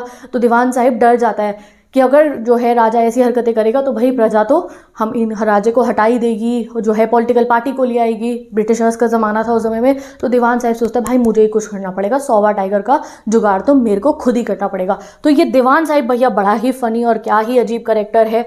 तो ये क्या करता है, इसे सुनने में आता है कि मद्रास के पार्क के अंदर, यानी कि एक जू के अंदर जो है एक टाइगर है। तो ये अपनी वाइफ के साथ वहाँ जाता है और वहाँ से जू वाले टाइगर को लेकर आ जाता है और अपने घर में छुपा देता है, ठीक है, अपने घर में छुपा देता है उस टाइगर को। और टाइगर किंग का है फॉरेस्ट में धरना देके बैठे कि भैया जब तक टाइगर नहीं आता यहाँ से हिलूंगा नहीं, मुझे चाहिए टाइगर जिसको मैं मारूंगा, ठीक है। तो ये जू में से एक टाइगर मंगवाते हैं, अपने घर में छुपा के रखते हैं, और रात के अंधेरे में जब सब लोग सो जाते हैं तो भाई साहब ये बुड्ढा बुड्ढी टाइगर को गाड़ी में बिठाते हैं। तो असली टाइगर किंग तो मुझे दीवान साहिब लग रहे हैं, पता नहीं कहाँ से इन्होंने टाइगर को गाड़ी में बिठाया होगा, और उसको गेड़ी लगवा के लेकर आते हैं फॉरेस्ट के बाहर तक। तो टाइगर को बिठा तो दिया था इन्होंने, टाइगर को ड्राइव भी करवा दी, फॉरेस्ट के बाहर भी लिया है। अब जैसे ही फॉरेस्ट के बाहर आते हैं तो टाइगर कहता है मैं तो नहीं उतरूंगा, मैं नहीं भैया, मैं पागल हूँ, मुझे मरना है, मैं पागल दिख रहा हूँ तुम्हारे को कि मैं उतरूंगा। तो ये जैसे तैसे हस्बैंड वाइफ धक्के मार मार के टाइगर को और जो है इसको बाहर लेके आते हैं फॉरेस्ट में। अब जैसे ही टाइगर फॉरेस्ट में जाता है, कुछ मिनटों की देरी होती है, टाइगर किंग बैठे हैं निशाना साध के, टाइगर सामने आता है और ये हमारे 100वें टाइगर को शूट कर देते हैं और टाइगर गिर जाता है और जो है मर जाता है। टाइगर किंग बहुत खुश होता है, कहता है भाई ढोल बजवाओ, इस टाइगर की बॉडी को मेरे महल लेकर आओ, इसके ऊपर मैं टोम्ब इरेक्ट कराऊंगा, बुलाओ एस्ट्रोलॉजर को, हो गई जो है भविष्यवाणी गलत, मैंने मार दिए 100 टाइगर, अब मुझे कोई कुछ नहीं कह सकता। चले जाते हैं वहां से अपनी गाड़ी में बैठ के। इतने में ही जो वो हंटर्स थे जो टाइगर किंग के साथ में थे, वो जाके टाइगर की बॉडी को उठाने जाते हैं कि भाई उसे महल ले जाएंगे। वो देखते हैं भाई ये टाइगर पता है क्या करता है, यूं देखता है, ऐसे दिखता है सीधे से, पता नहीं कहाँ हूँ मैं। और हुआ क्या था भाई, टाइगर जो था ना ये बूढ़ा था। तो क्या हुआ भाई, ये जो बूढ़ा टाइगर था गोली की आवाज़ सुन के बेचारा बेहोश हो गया, और जैसे ही टाइगर किंग चले जाते हैं इसे होश आता है, हाँ भाई क्या हुआ। अब हंटर्स परेशान, सोचते हैं भाई अगर हमने टाइगर किंग को बता दिया कि तुमने माना नहीं था, ये बेहोश हुआ था, तो वो हमें ही ना मार दे, हमें जॉब से निकाल देंगे, पागल है वैसे ही हमारा राजा, तो क्यों ना हम खुद ही मार देते हैं। तो एक हंटर पीछे जाता है, कुछ डिस्टेंस से हमारे 100वें टाइगर को मार देता है। तो 100वां टाइगर टाइगर किंग ने तो नहीं मारा, वो मारा हंटर ने। वो उसकी बॉडी को ले जाते हैं महल में टाइगर की और जश्न मनाते हैं tiger king, not knowing that वो उन्होंने खुद नहीं मारा है। ठीक है, कुछ साल बीत जाते हैं। अब ये क्या करते हैं कि भाई अब मैं सारे काम करूंगा अपने राज्य के, थोड़ा बहुत काम संभालते हैं, और अब जाके ये अपने बेटे पे, अपने राजकुमार पे थोड़ा बहुत ध्यान देते हैं। उससे पहले अपने बच्चों की भी इन्हें फिक्र नहीं थी। अब राजकुमार का जन्मदिन आता है, यानी कि टाइगर किंग के बेबी का जन्मदिन आता है, और उसके जन्मदिन के लिए ये जो है गाँव के अपने किंगडम के मार्केट में जाते हैं कुछ खरीदने के लिए। अब भाई खरीदने भी जाते हैं तो एक दुकान पे इन्हें पसंद भी लकड़ी का टाइगर आ जाता है। तो ये वो लकड़ी के टाइगर का रेट पूछते हैं दुकानदार से कितने का है। तो वो था बड़ा सस्ता सा, बट वो सोचता है सस्ता बताया तो मुझे पीटेंगे, ये कितना सस्ता बताओगे मेरे को, इतनी घटिया चीज़ मेरे को तुम बेचना चाह रहे हो। तो वो कहता है महाराजा जी ये 300 रुपये का है, बहुत ही बढ़िया कार्व हुआ हुआ, बहुत बढ़िया कारपेंटर के द्वारा बनाया गया, 300 रुपये वैल्यू है इसकी। वैसे कुछ भी नहीं थे, कुछ आने थी, 2-3 आने, जो भी है बुक में चेक करना, बताओ कमेंट सेक्शन में बताओ कितने आने की वैल्यू थी रियल में वुडन टाइगर की। तो वो कहते हैं 300 रुपये का है ये टाइगर महाराजा जी, आप 300 रुपये दो और ऐसे ले जाओ। बट ये कंजूस, भाई यहाँ पे थोड़ी पैसा खर्च हो जाएगा कि प्रजा को कुछ दे देना, ही सेल्फ सेंटर क्रूअल राजा। कहते हैं अच्छा ठीक है 300 का है, चलो भाई तुम्हारी तरफ से गिफ्ट हो गया हमारे राजकुमार के लिए। तो फ्री फंड में टाइगर उठा के घर ले आते हैं, घर लाते हैं अपने बच्चे के साथ। टाइगर के जो है खेल रहे होते हैं इस टाइगर से। और एक दिन क्या होता है टाइगर से खेलते हुए, क्योंकि ये टाइगर बहुत सस्ता था और क्राफ्टमैनशिप अच्छी नहीं थी, इसमें से कुछ तिनके निकल रहे थे। एक दिन का टाइगर किंग के जो है उंगली में चुभ जाता है, और उससे क्या होता है वो जो है पूरे के पूरे हाथ में अगले दिन ही तिनका चुभने से इन्फेक्शन फैल जाता है। इन्फेक्शन इतना फैल जाता है कि पूरी बॉडी में सेपरेटिंग सोर हो जाता है, यानी कि बहुत बड़ा इन्फेक्शन हो जाता है पूरी बॉडी के अंदर उनके हैंड से लेकर। और ऑपरेशन कराने के लिए बड़े बड़े डॉक्टर्स को बुलाया जाता है। टाइगर किंग का ऑपरेशन होता है और ऑपरेशन थिएटर से डॉक्टर्स बाहर आके कहते हैं ऑपरेशन सक्सेसफुल हो गया, कोई चिंता की बात नहीं है, टाइगर किंग मर गए। तो भाई खुश हो रहे थे डॉक्टर इसके मरने पे। तो बेसिकली क्या हुआ, जो 100वां टाइगर था वो था लकड़ी का टाइगर, और उसने बदला लिया अपने 99 टाइगर भाइयों का। उसने एक तिनके से ही टाइगर किंग को मार दिया।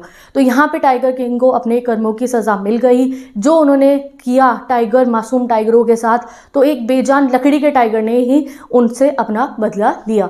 तो यहाँ पे टाइगर किंग खत्म होता है। आई होप चैप्टर तुम्हारे दिमाग में बस गया होगा। अब पढ़ लेना इसके इंपॉर्टेंट क्वेश्चन जो मैं अपलोड कर चुकी हूँ अपने चैनल पे, डिस्क्रिप्शन बॉक्स चेक कर लो। ऐसे ही मैंने 12th इंग्लिश के सभी चैप्टर्स पढ़ा दिए हैं, पोएम्स पढ़ा दिए, इंपॉर्टेंट क्वेश्चन पढ़ा दिए हैं and what not. So go and check it out. और डिस्क्रिप्शन बॉक्स में लिंक है मैंने मेरी इंस्टाग्राम आईडी का, जहां मिलेंगे आपको इसके नोट्स, वो भी देख लेना। मिलेंगे नेक्स्ट वीडियो में। Bye bye. Hey everyone, welcome to the channel. I am Simran Sahani. तो क्लास 12 स्टूडेंट्स आज जाएंगे हम सभी अंटार्कटिका, क्योंकि पढ़ना है विस्तास बुक का तीसरा chapter journey to the end of the world. तो भाई हमारा शिप आने वाला है बिल्कुल, जिसका नाम है एकेडमिक फिलॉसफी, और उसके बैठ के हम जाएंगे अंटार्कटिका। पर हाँ, गर्म कपड़े साथ में रख लो क्योंकि अंटार्कटिका में होती है बहुत ठंड, क्योंकि अंटार्कटिका है कोल्डेस्ट, ड्राइएस्ट और विंडीएस्ट कॉन्टिनेंट पूरे अर्थ का। वैसे हमारे वाले गर्म कपड़े अंटार्कटिका में नहीं नहीं चलने वाले हैं तो कोई बात नहीं, रास्ते में से खरीद लेंगे। अब भाई अंटार्कटिका जाने किसके वाले साथ है, अब कौन ले जाएगा हमारे को अंटार्कटिका? तो हमारी राइटर है तिशानी दोषी, वो ले जाने वाली है आज हमारे को अपने साथ सफ़र पे अंटार्कटिका। क्या होगा वहाँ पे, क्या देखेंगे वहाँ पे, वो सब तो चैप्टर पढ़ते पढ़ते समझ में आ ही जाएगा। अब ये प्लान किसका बना कि तुम्हारे मेरे जैसे बच्चों को अंटार्कटिका लेकर जाएंगे? तो भाई ये प्लानिंग थी जियोफ ग्रीन नाम के एक बहुत अच्छे इंसान की। वो क्या करते थे, अपने शिप के ऊपर ना बड़े बड़े अमीर अमीर बुड्ढों को, सेलिब्रिटीज़ को, बहुत ही अमीर वाले लोगों को ना लेके जाते थे अंटार्कटिका। उन्हें लगा यार ये अंटार्कटिका जाके क्या ही करेंगे, फ़ोटो खींचेंगे और वहाँ गंदी मचा के आएंगे, कभी कूड़ा फेंक देंगे, कभी कुछ करेंगे, क्या करेंगे, इनके जाने का क्या ही फ़ायदा है, रिटायरमेंट के बाद छुट्टी बनाने ही तो जा रहे हैं ना, इनको ले जाके कोई फ़ायदा नहीं होगा अंटार्कटिका। इससे अच्छा है मैं हाई स्कूल के बच्चों को लेके जाता हूँ अंटार्कटिका। वो बच्चे जो समझेंगे अंटार्कटिका को देख के कि यार ये जगह बहुत इंपॉर्टेंट है अर्थ के लिए, अगर हमें ज़िंदा रहना है ना, अगर हम चाहते हैं ग्लेशियर्स ना पिघले, तो भाई अंटार्कटिका को सेफ रखना अपने लिए, अपने आने वाले बच्चों के लिए, हमारे लिए ज़रूरी है। तो इसलिए वो बच्चों को ले जाते हैं अंटार्कटिका। तो तुम भी बच्चे हो तो चलो चलते हैं हम लोग अंटार्कटिका तिशानी दोषी के साथ में। अब तिशानी दोषी बताती हैं हमारे को कि मैं जा रही हूँ अंटार्कटिका एकेडमिक शिलोस्की नाम के शिप पे बैठ के, और जो है अंटार्कटिका क्या है, coldest driest windiest continent of the world. ये लाइन लिख लो, एग्जाम में लिख देना, क्वेश्चन में नंबर ही नंबर। मेरा सफ़र शुरू हुआ था 13.09 डिग्री नॉर्थ ऑफ इक्वेटर से, यानी कि मद्रास से उनका सफ़र शुरू होता है। और अंटार्कटिका पहुंचना भाई कोई आसान बात थोड़ी है, बहुत समय लगता है अंटार्कटिका पहुंचने में। तो उन्होंने 9 टाइम जोन्स को क्रॉस करा, 6 चेक पॉइंट पार करे, 3 टाइप के समुंदरों को, यानी कि वाटर बॉडीज को, वो गाना है ना 7 समुंदर पार, तो भैया ये 3 समुंदर पार गई एंड फाइनली बहुत सारे इकोस्फीयर्स क्रॉस करके ये पहुंचती है अंटार्कटिका पे। तो बहुत लंबा समय लगता है, कह रही है 100 घंटे लगभग मैंने ट्रैवल करा, बस का, ट्रेन का, प्लेन का, मिला लो तुम सबका। और जब मैंने अंटार्कटिका पे पहला कदम रखा तो मुझे ऐसा लग रहा था भाई वाह मैं कहाँ आ गई हूँ, ये तो क्या ही जगह है। क्योंकि अंटार्कटिका कैसे लगता है भाई, बर्फ़ ही बर्फ़, जहाँ आपकी नज़र जाएगी वहाँ पे सिर्फ और सिर्फ अंटार्कटिका में गाइस बर्फ़ ही बर्फ़ होती है। ऐसा लगेगा आपको जैसे आप किसी ना पिंग पोंग बॉल को देख रहे हो, जैसे कि वो टेनिस की बॉल नहीं होती वाइट कलर की, गोल्फ की बॉल, ऐसा लगता है। जहाँ देखो वहाँ बर्फ़, आसमान और धरती मिलती हुई दिखाई देती है, एक हॉराइजन दिखाई होता है। और वो जो है कह रही मेरी सारी थकान, जो भी कुछ मुझे जो है थकान हुई थी सफ़र की, ये वो जितनी भी मेरी जो फीलिंग्स थी वो सब पीस में जाके बदल जाती है जैसे ही मैं पहुंचती हूँ अंटार्कटिका। तो फीलिंग ऑफ रिलीफ मिलता है उनको, रिलीफ मतलब क्या, चैन मिलता है उनको जैसे ही वो अंटार्कटिका पहुंच जाती है, मज़ेदार अंटार्कटिका में। अब जब वो अंटार्कटिका की ज़मीन पे खड़ी होती है तो कहीं ना कहीं उन्हें रियलाइज़ होता है यार ये तो वही जगह है जो पहले ज़माने में इंडिया के साथ में हुआ करती थी, गोंडवाना लैंड के साथ में हुआ करती थी। यानी कि अब गाइस वो हमें थोड़ा बहुत हिस्ट्री का लेक्चर देने वाली हैं, थोड़ी बहुत ज्योग्राफी भी पढ़ाने वाली है। तो कई बार ये चैप्टर्स बच्चों को बहुत कंफ्यूजिंग लगता है, क्योंकि कहते हो दीदी ज्योग्राफी हिस्ट्री क्या चल रहा है इसमें। तो मैं बताती हूँ, देखो अंटार्कटिका को वो कहती हैं कि देखो एक टाइम ऐसा था जब अंटार्कटिका, इंडिया, ये सब इकट्ठे हुआ करते थे, देयर वॉज गोंडवाना लैंड। अब तुम्हें नहीं पता है तो सिंपल देखो ये वाली स्लाइड और तुम्हें सब समझ में आ जाएगा। When we were in class 9 हमने पढ़ा था गोंडवाना लैंड के बारे में। पहले हमारा जो अर्थ था ना वो ऐसा नहीं दिखता था, पहले अर्थ के जितने भी कॉन्टिनेंट्स थे वो एक दूसरे से चिपके हुए थे, बाद में आज के ज़माने जैसे दूर दूर हो गए। तो ये देखो तुम यहाँ पे हमारा अर्थ पहले ऐसे दिखता था, ठीक है। अब इसमें देखो ये इंडिया ये रहा, अफ्रीका ये रहा, साउथ अमेरिका ये रहा, अंटार्कटिका ये रहा, ऑस्ट्रेलिया ये रहा, और यहाँ यूरेशिया है, ये नॉर्थ अमेरिका, ऐसा दिखता था हमारा अर्थ। और इस वाले ये जो पूरा का पूरा ये पूरा एक सुपर कॉन्टिनेंट तुम्हें दिख रहा है, इसको कहते थे गोंडवाना लैंड। अब इसमें अंटार्कटिका, ऑस्ट्रेलिया, इंडिया कितनी पास पास है, मतलब हम इंडियंस और अंटार्कटिका जुड़ा हुआ ही था, सोचो। और इस समय में गोंडवाना लैंड में बहुत गर्मी होती थी, बिल्कुल गर्म क्लाइमेट होता था। अंटार्कटिका में बर्फ की चादर से नहीं ढका हुआ था, गर्म क्लाइमेट होता था। और ये वो जमाना है जब धरती पे होते थे डायनासोर्स। तो चलो भैया एक डायनासोर भी देख लेते हैं। तो धरती पे ऐसे डायनासोर्स घूमते रहते थे और हम रहते थे गोंडवाना लैंड के अंदर, मतलब हम तो थे ही नहीं, ह्यूमंस तो थे ही नहीं, इंडिया ऐसा था। फिर धीरे धीरे हमारे अर्थ में होती है चेंजेस, जो टेक्टोनिक प्लेट्स होती है वो मूव करती हैं और इंडिया चला जाता है एशिया की तरफ, साउथ अमेरिका चला जाता है नॉर्थ अमेरिका की तरफ, अफ्रीका भी ऊपर चला जाता है, ऑस्ट्रेलिया भी इधर हो जाता है और बस एंटार्क्टिका हमारा नीचे रह जाता है। तो भाई मानो ये जॉइंट फैमिली थी, सारे भाई अलग इधर उधर होके सेटल हो गए, नीचे रह जाता है छोटा सा, नहीं छोटा थोड़ी बहुत बड़ा है, नीचे रह जाता है ये भाई एंटार्क्टिका। अब ये सब तो सेटल हो गए, इसलिए एंटार्क्टिका में जब ये बिल्कुल नीचे यहाँ पे एंटार्क्टिका रह जाता है, ये कोल्ड हो जाता है, बर्फ की चादर से ढक जाता है, ये साउथ पोल बन जाता है और यहाँ है बहुत ठंड। तो उनको ये याद आता है कि भाई एक ज़माना तो ऐसे भी था, कोई बहुत पुराने ज़माने की भी बात नहीं है ये। अगर हम अर्थ की क्लॉक के हिसाब से देखें तो मिलियंस ऑफ ईयर साल पहले की बात है कि भाई ये अर्थ में एक गोंडवाना लैंड होता था, ठीक है। साथ में वो सोचते हैं कि किस तरीके से हिमालयाज फॉर्मेशन हुई और इंडिया ऊपर चला गया एशिया की तरफ। And she thought about the Drake passage. अब ड्रेक पैसेज क्या होता है बुक में आएगा, क्वेश्चन पूछा गया, तुम कंफ्यूज हो गए, ये देखो चेक करो समझ में आ जाएगा। तो ड्रेक पैसेज एक ओशियन करंट है, ठीक है। ये ओशियन करंट बहुत इंपॉर्टेंट है, ये देख रहे हो आप यहाँ पे एंटार्क्टिका के और साउथ अमेरिका के बीच में से ये ओशियन करंट जाता है। इससे क्या है भाई, ये जो समुद्र चलता है ना ओशन करंट्स, इसको जो है पूरा मैनेज करता है ड्रेक पैसेज। तो ड्रेक पैसेज की इंपॉर्टेंस समझती हो कहती है, ये सब भी हमारे को एंटार्क्टिका जाके समझ में आएगा, क्योंकि एंटार्क्टिका तो आज भी वैसा ही है जैसे गोंडवाना लैंड की एज में था। एंटार्क्टिका बिल्कुल प्योर फॉर्म में वहां पे अपनी प्रेजेंट है, बस यही चीज आपको समझनी थी। ये बच्चों को समझने में इतनी दिक्कत हो जाती है। बट अब वो जो है ध्यान देती है और कहती है कि मेरे लिए, मैं एक सन वर्शिपिंग इंडियन हूँ, मेरे लिए जब मैं एंटार्क्टिका की जमीन को देखती हूँ तो मैं हैरान हो जाती हूँ कि हर तरफ बर्फ ही बर्फ है, हर तरफ बर्फ ही बर्फ है। पहले तो मुझे यकीन ही नहीं हो रहा था यार मैं कहाँ आ गई हूँ, क्योंकि वो जगह कैसी है, ना वहाँ टाइम का अंदाज़ा लगता, ना वहाँ ट्रैफिक की आवाज़ है, ना वहाँ चिड़िया की आवाज़ है, ना वहाँ टीवी चलने की आवाज़ आ रही है, कोई आवाज़ नहीं है, बिल्कुल शांति होती है। और सिर्फ आवाज़ें आती है बड़े बड़े एवलांच की, यानी कि बड़े बड़े जो बर्फ़ के पहाड़ होते हैं उनके टूटने की जो है आवाज़ें आती है। तो वो बिल्कुल ही अलग एक्सपीरियंस है एंटार्क्टिका का। अब एंटार्क्टिका का कैसी जगह है, एंटार्क्टिका पे ह्यूमन इम्पैक्ट बिल्कुल नहीं है। अब अगर एंटार्क्टिका आप देखोगे वो प्योर फॉर्म में अपनी, जैसे ये गोंडवाना के समय पे एंटार्क्टिका था ना, ये देखो ये गोंडवाना लैंड के समय पे जैसा ये था, डायनासोर थे, इंसान नहीं थे।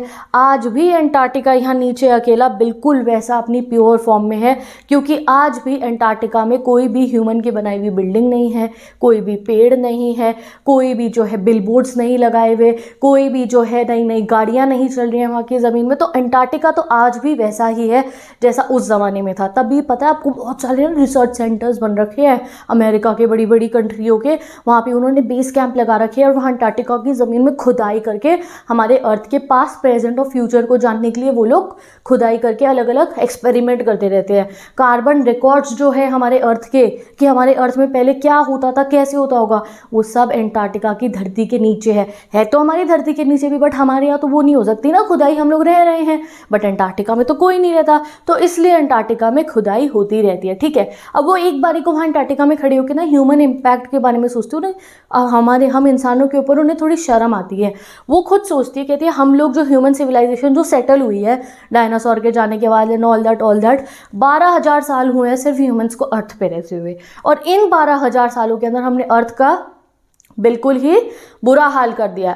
Air pollution, water pollution, land pollution, soil pollution, noise pollution, सिर्फ और सिर्फ ह्यूमंस ने अर्थ को बदले में क्या दिया है, पॉल्यूशन दिया है। एंड ये चीज़ वो कहती है कि मुझे घर बैठ के टीवी देखते हुए तो मैं सुनती हूँ ग्लेशियर बचाओ, पानी बचाओ, बिजली बचाओ, ये सब मुझे नॉर्मल लगता था, बट आज जब मैं वहाँ एंटार्क्टिका की ज़मीन पर खड़ी हुई थी तो मुझे बहुत डर लग रहा था कि अगर ये ब्यूटीफुल जो आइस से बना हुआ एंटार्क्टिका है, अगर ये पिघलना शुरू हो गया तो भैया हमारा क्या ही होगा, उस दिन तो हम नहीं बचने वाले। अगर एंटार्क्टिका वगैरह की बर्फ पिघल गई तो उस दिन उन्हें वहाँ पे खड़े होकर काफ़ी टेंशन होती है, ठीक है। तो यही चीज़ जो है वो हमें पूरे चैप्टर में बता रही है कि कैसे घर बैठ के हमें यकीन नहीं होता, जब अगर हम भी एंटार्क्टिका कभी गए ना तो हमें लगेगा यार ये क्या जगह है, हिस्ट्री का एहसास होगा वहाँ पे, फ्यूचर का एहसास होगा आपको वहाँ पे, और प्रेजेंट तो ऐसा होगा कि हम सोच ही नहीं सकते। वो ग्रीन वाली लाइटें होती है ना, वो जो दिखाते हैं वो जो ऐसे ऐसे चल रही होती है, नॉर्दर्न लाइट्स जो होती है, इधर तो सदर्न लाइट्स होंगी है, तो वो एस्ट्रल लाइट्स जो होती है वो भी दिखती हैं रात को,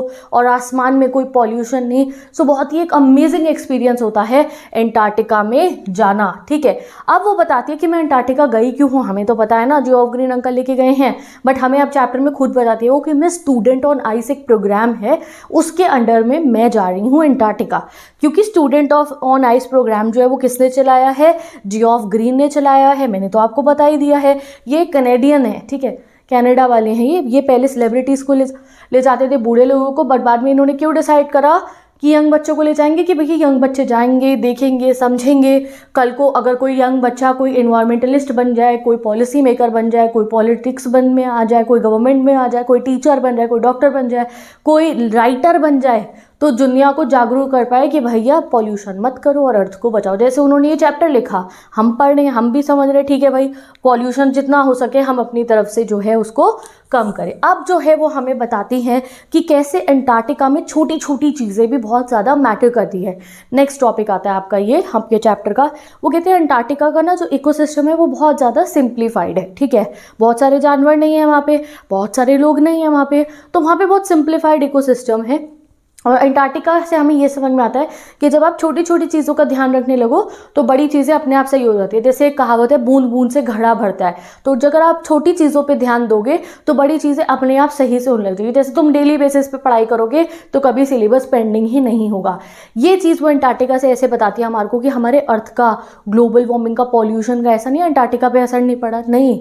एंटार्क्टिका पे देखो क्या हो रहा है आजकल, समुद्र के अंदर एक टाइप का आप मानो कि ऑर्गेनिज्म होता है, उसको कहते हैं फाइटोप्लैंक्टन। ठीक है, वो आपको ऐसे दिखेगा नहीं, फाइटोप्लैंक्टन होते हैं, काइंड ऑफ एल्गी होती है वो, जो समुद्र में होती है। ठीक है, अब वो जो होती है वो क्या करती है, फोटोसिंथेसिस करके खाना बनाती है, और वो फाइटोप्लैंक्टन को बाकी मरीन लाइफ खाती है, बाकी मछली वगैरह खाएंगे उसको। अब वो जो है क्या करती है, फोटोसिंथेसिस करती है वो एल्गी। बट अब क्या हो रहा है, ये जो हमारी फाइटोप्लैंक्टन होते हैं, अब इतना जब हम पॉल्यूशन कर रहे हैं तो ओजोन लेयर में छेद हो रहा है, ओजोन लेयर फिर यूवी रेज भेज रही है, इस वजह से जो है क्या हो रहा है, जो वो फाइटोप्लैंक्टन है वो अच्छे से फोटोसिंथेसिस नहीं कर पा रहे भाई। अब अगर ये फाइटोप्लैंक्टन फोटोसिंथेसिस अच्छे से नहीं करेंगे तो मरीन लाइफ खाएगी किसको, और मरीन लाइफ यानी कि मछली जब ज़्यादा खाना खाएगी नहीं तो वो मर जाएगी, और फिर आगे पूरी की पूरी जो हमारी फूड चेन होती है वो बिगड़ जाएगी। इसलिए उन्होंने क्या एग्जाम्पल दिया कि हमें अर्थ को इसलिए बचाना है क्योंकि हमें फाइटोप्लैंक्टन का फोटोसिंथेसिस के प्रोसेस को सही करना है। सिर्फ ये मत सोचो ये बचाना है, वो बचाना है, वो बचाना है, अर्थ को इसलिए हमें ठीक रखना है, नहीं भैया, फाइटोप्लैंक्टन को ही अगर हम ध्यान रखें कि भैया इनका फोटोसिंथेसिस सही से हो, उसके लिए हमें ग्रीन हाउस इफेक्ट नहीं करना, कार्बन डाइऑक्साइड का एमिशंस को डिक्रीज करना है, तो क्या होगा, अपने आप फाइटोप्लैंक्टन अच्छा खाना बनाएंगे, मरीन लाइफ अच्छा खाना खाएगी, फिर फूड चेन पूरी बढ़िया चलती रहेगी और हमारे बहुत सारी चीज़ें ठीक हो जाएंगी एनवायरनमेंट में। तो सिंपल वो कहती है, by taking care of the small things हम बड़ी चीज़ों को अपने आप ठीक कर सकते हैं। तो सिर्फ फाइटोप्लैंक्टन के लिए ही अगर हमने अपना पॉल्यूशन कम करना शुरू कर दिया तो उसका भी हमारे अर्थ पे और हमारी फूड चेन पे और बैलेंस पे बहुत मज़ेदार इफेक्ट होगा। लास्ट में वो बताती है कि क्या होता है हमारे साथ में, हमारे शिप ना एक जगह पे अटक जाता है, और वो अटका तो शिप बीच में, बर्फ़ के बीच में ना फंस गया शिप, बट वो एक्सपीरियंस उनके लिए लाइफ टाइम एक्सपीरियंस था। उनका शिप एक जगह पे बीच में अटक जाता है, वो जगह भी मैंने लिखी है यहाँ 65.55 डिग्रीज साउथ एंटार्क्टिक सर्कल के, एंटार्क्टिका के सर्कल के 65.55 डिग्री साउथ में रुक जाता है। अब वो रुक जाता है तो भैया उनके वो जो है कैप्टन होते हैं वो कहते हैं बेटा बच्चों तुम सारे उतर जाओ। 52 बच्चों का पूरा उनका ग्रुप था, वो सबको कहते हैं कि अब तुम उतरो, तुम्हें जो है चल के जाना पड़ेगा, बर्फ़ में थोड़ी आगे शिप को मोड़ के हम लेकर आएंगे। भाई साहब अरे बच्चे, हम भी है ना वहाँ पे, सोच लो हम भी उतर गए भाई। वो बर्फ़ के ऊपर उतर जाते हैं, उन सब ने गोटेक्स यानी कि बहुत मोटे मोटे कपड़े पहन रखे हैं, चश्मे लगा रखे हैं, पूरा प्रॉपर ढके हुए हैं वो बर्फ़ से जो है बचने वाले ठंड के कपड़ों से। और वो कहते हैं मैंने नीचे देखा जमा हुआ समुंदर, नीचे जो है मुझे पता है कि मैंने नीचे एक पूरी एक्वेटिक लाइफ चल रही है, पूरी लिविंग मछली भी होगी, बहुत सारे अलग अलग ऑर्गेनिज्म नीचे पानी के हैं, बस वो जमा हुई तो है। और कह रही वो मेरे लिए भैया नेक्स्ट लेवल एक्सपीरियंस था। जब मैं जो है जमे हुए समुद्र पे चली। कोई है ऐसे जो जमी हुई बर्फ़ पे या जमे हुए सी पे चला हो, ठीक है। तो भाई अगर हम भी बड़े होकर अंटार्कटिका जाएंगे तो भाई हम भी जो है घूम लेंगे। तो देखो उनका ये शिप अटक गया, तो सारे बच्चों को उन्होंने उतार के जो है वहाँ पे घुमवाया, ठीक है, कि बेटा तुम आगे थोड़ा चल के जाओ।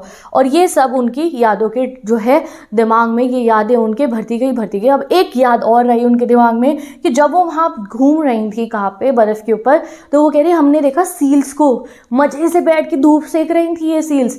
तो वो कह रही मुझे याद आया यार हर जगह सब कुछ सेम ही तो होता है। हमारे यहाँ पे ना डॉगी होते हैं मद्रास में, वो जब उनको जो है बहुत गर्मी होती है ना, तो वो धूप से बचने के लिए पेड़ के नीचे जाके बैठ जाते हैं क्योंकि उन्हें गर्मी लगती है। अब इन बेचारों को ठंड लग रही होगी सील्स को, तो ये आगे मज़े में बर्फ़ पे लेट के धूप सेक रहे थे।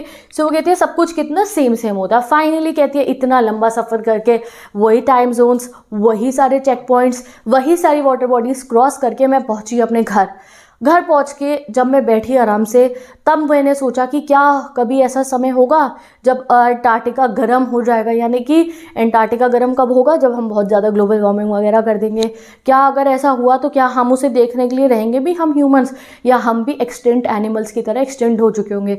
तो वो हमारे अर्थ के फ्यूचर के बारे में सोचते कि भाई जैसे पहले गोंडवाना लैंड था अलग अलग हो गए, क्या दोबारा तो कॉन्टिनेंट्स में कुछ ऐसा नहीं हलचल मच जाएगी कि कुछ डिफरेंट हो जाए, और क्या हम होंगे वो सब देखने के लिए।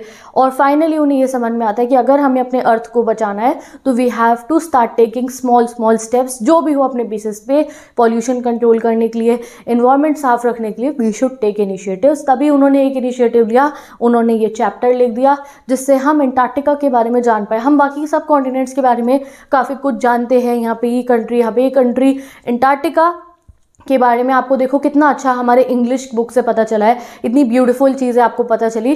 तो चलो ये चैप्टर यहाँ कंप्लीट होता है। देखो कितना था, स्टोरी टेलिंग है। तुम बुक में से पढ़ते हो तुम्हें लगता है मुश्किल है चैप्टर, कुछ भी नहीं है, बहुत आसान है। अब इसके इंपॉर्टेंट क्वेश्चन किस टाइप से आते हैं, ये ट्रिकी हो जाता है, तो कोई दिक्कत की बात नहीं। क्वेश्चन आंसर सीरीज में मिल जाएगा, डिस्क्रिप्शन बॉक्स में लिंक गिवन है, और मैंने इस चैप्टर के जो है नोट्स प्रोवाइड कर दिए इंस्टाग्राम पे, वहाँ से देख लेना। सो विद दिस मिलते हैं नेक्स्ट वीडियो में। Bye bye, take care and best of luck. Welcome to the channel, I am Simran Sahani. आज पढ़ाऊंगी आपको विस्तास का सबसे अमेजिंग चैप्टर द एनिमी।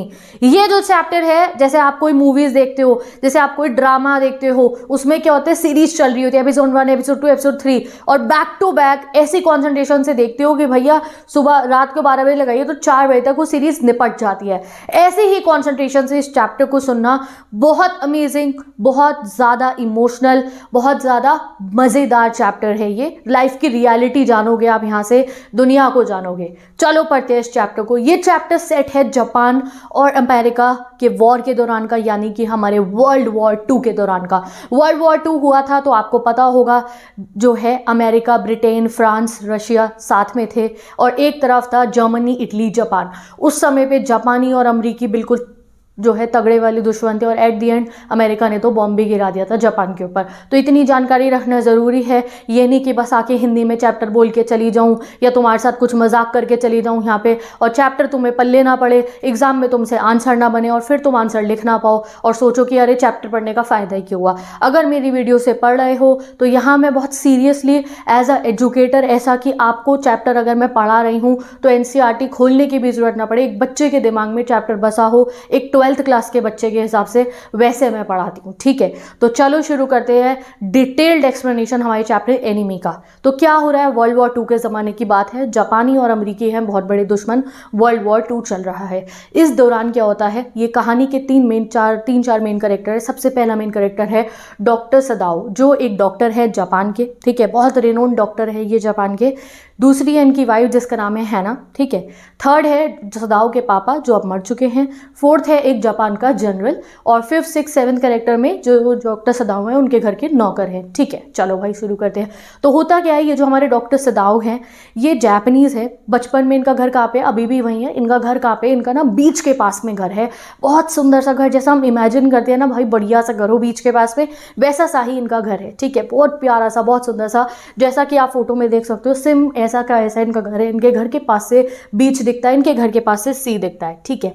अब ये जो इनका घर है, इसमें बचपन में ये बाहर इन बीचों पे खेला करते थे, कहीं कहीं खेलने जाया करते थे। अब इनके घर के बीच के सामने से 2 आइलैंड्स वगैरह दिखते हैं। तो उन आइलैंड्स को जब ये छोटे थे तो इनके पापा कहा करते कि बेटा ये जापान के फ्यूचर स्टेपिंग स्टोन्स है ये आइलैंड, यानी कि ये जापान को तरक्कियों पर लेकर जाएंगे, ये दो छोटे छोटे आइलैंड, ऐसा कहते थे डॉक्टर सदाओ के पापा। अब तो उनके पापा नहीं रहे हैं, बट ये जो है जब बस छोटे से थे तब से जब तक बड़े हुए इन्होंने अपने पापा की हर बात मानी। ये ना बिल्कुल एक ओबीडियंट चाइल्ड की तरह थे डॉक्टर सदाओ, पापा की हर बात मानते थे और उनके कहे हुए बातों को सुनते थे। तो इनके पापा चाहते थे, डॉक्टर सदाओ के पापा, कि भाई ये मेरा जो बेटा है ये बहुत बड़ा डॉक्टर बने, और उसकी पढ़ाई के लिए डॉक्टर सदाओ के पापा उन्हें भेजते हैं अमेरिका पढ़ाई करने के लिए। तो देखो उस जमाने में डॉक्टर सदाओ पढ़ने के लिए, मेडिसिन पढ़ने के लिए, यानी कि डॉक्टर की पढ़ाई करने के लिए जो है कहाँ जाते हैं, अमेरिका जाते हैं। तो जब ये बड़े हो जाते हैं, कितने साल के होते हैं ये याद रखो, ठीक है। तो जब हमारे डॉक्टर सदाओ 22 ईयर्स के होते हैं तो ये अमेरिका जाते हैं डॉक्टरी करने के लिए, ठीक है। और इनके पापा जो है पूरा पैसा वैसा लगा के इन्हें अमेरिका भेजते हैं। ये वहाँ पढ़ने जाते हैं। वहाँ पे जो है आपको पता है, जैसे भी कभी भी कोई नए जगह में जाता है तो उसे सेटल होने में थोड़ा टाइम लगता है। वहाँ पे हाँ इनके प्रोफेसर अच्छे से, जिस पीजी में ये रहते थे वो अंकल आंटी अच्छे थे, बट फिर भी ये इतना यूज टू नहीं हो पा रहे थे। इन्हें कुछ दिक्कतें होती थी खाने पीने को लेकर, या फिर भी कंफर्टेबल नहीं लगता है ना एक फ़ॉरेन जगह में। तो वहाँ पर इनको कम्फर्ट करने के लिए एक बहुत ही अच्छा चीज़ होती है। क्या होती है, एक जापनीज़ लड़की वहाँ पर आ जाती है, उसका नाम था हैना। वो कौन हुई, वो बाद में चल के हमारे डॉक्टर सदाओ की वाइफ बनी। इन दोनों को वहाँ पे प्यार हो जाता है, बट ये ऐसा नहीं है कि प्यार हो गया कि वहीं अमेरिका में शादी कर लिया और सेटल हो गए, नहीं।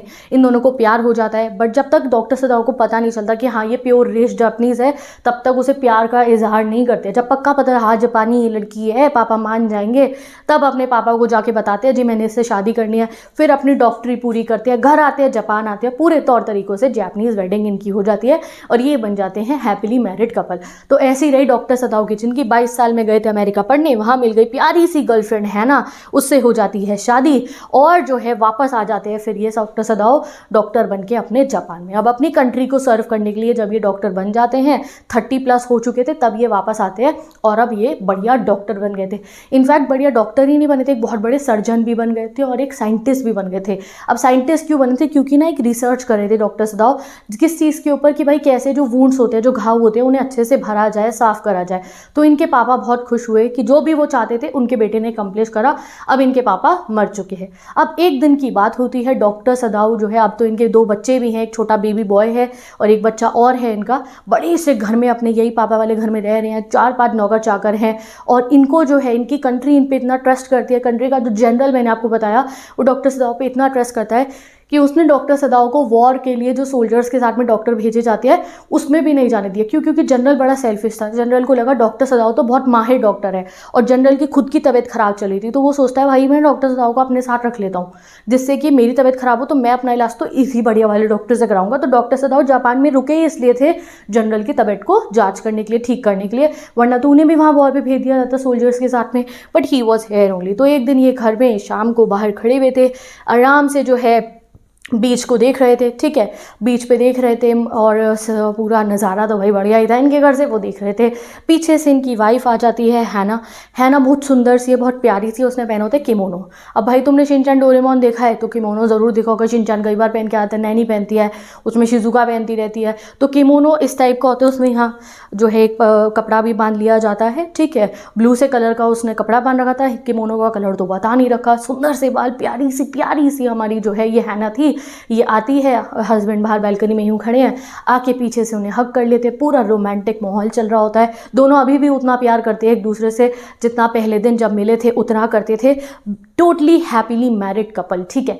और फिर क्या होता है, ये बाहर खड़े होते देख रहे हैं, सामने बीच है इनके, फॉग आ रहा है और साथ ही के साथ में लहरें दिखाई दे रही हैं इनको, अंधेरा होने को तैयार है। बस इतने में ही इन्हें क्या दिखता है, ये आराम से रोमांटिक माहौल में खड़े होते हैं कि भाई सामने से कुछ आ रहा है, देयर समथिंग देयर। दोनों नोटिस करते हैं, दोनों एक दूसरे को पकड़ के खड़े तो छोड़ देते हैं, देखते हैं ये क्या हो रहा है। तो इन्हें दिखता है कि वहाँ से बीच में जो समुंदर है, सी में से कोई इंसान चल के आ रहा है और ऐसे लड़खड़ाता हुआ चल रहा है।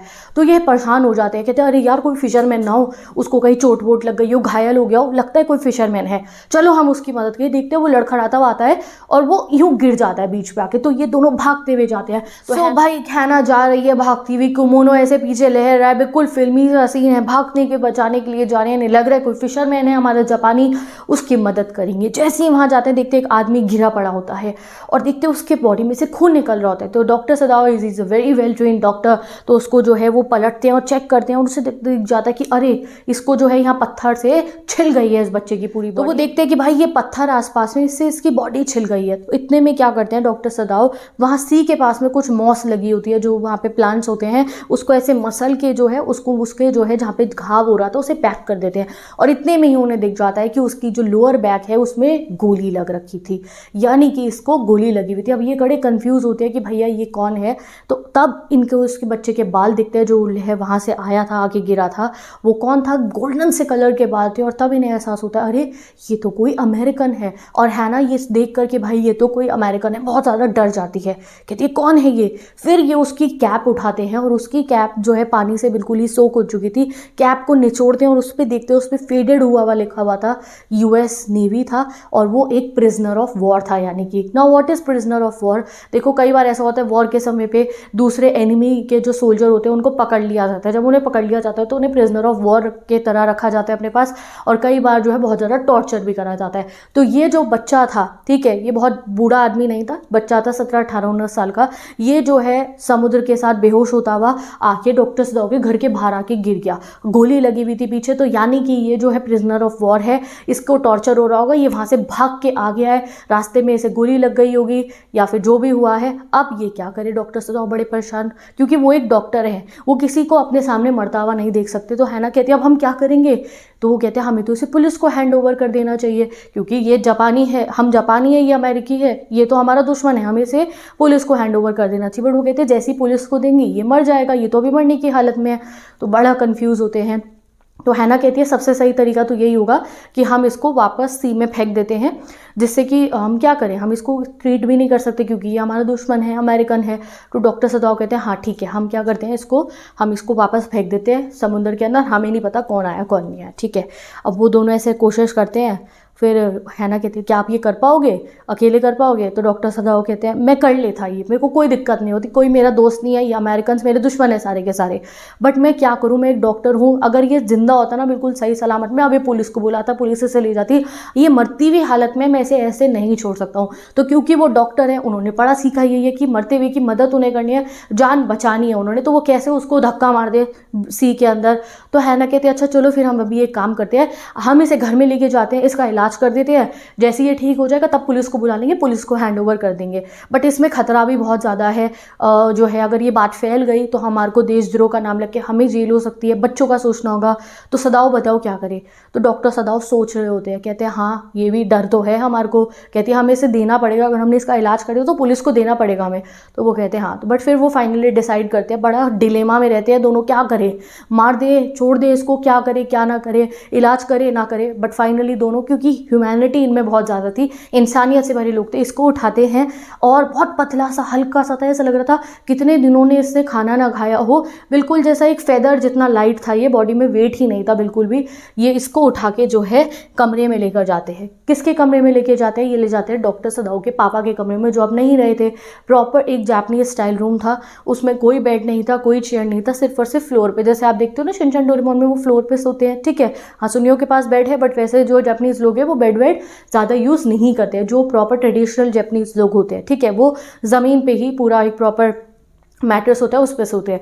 तो ये वहाँ ले जाके जो है उसको रखते हैं डॉक्टर सदाओ, रखते हैं जैसे ज़मीन पे। तो वो क्विल्ट निकालने के लिए जाते हैं। अब हैना एक अलमारी खोलती है, उसमें से सुंदर सी वाइट कलर की फ्लावर्स वाली सिल्क वाली क्विल्ट होती है। अब उसे निकालने से पहले सोचती है ये रजाई निकालूं, इसके लिए से तो खून निकल रहा है, गंदी हो जाएगी, लेडीज़ थोड़ा प्यार करती है ना अपनी इन चीज़ों से, बट फिर भी कुछ नहीं है, निकाल के ले आती है रजाई, उसको लेटा देती है। खून वो रखा है, वो बहुत गंदा हो रखा था।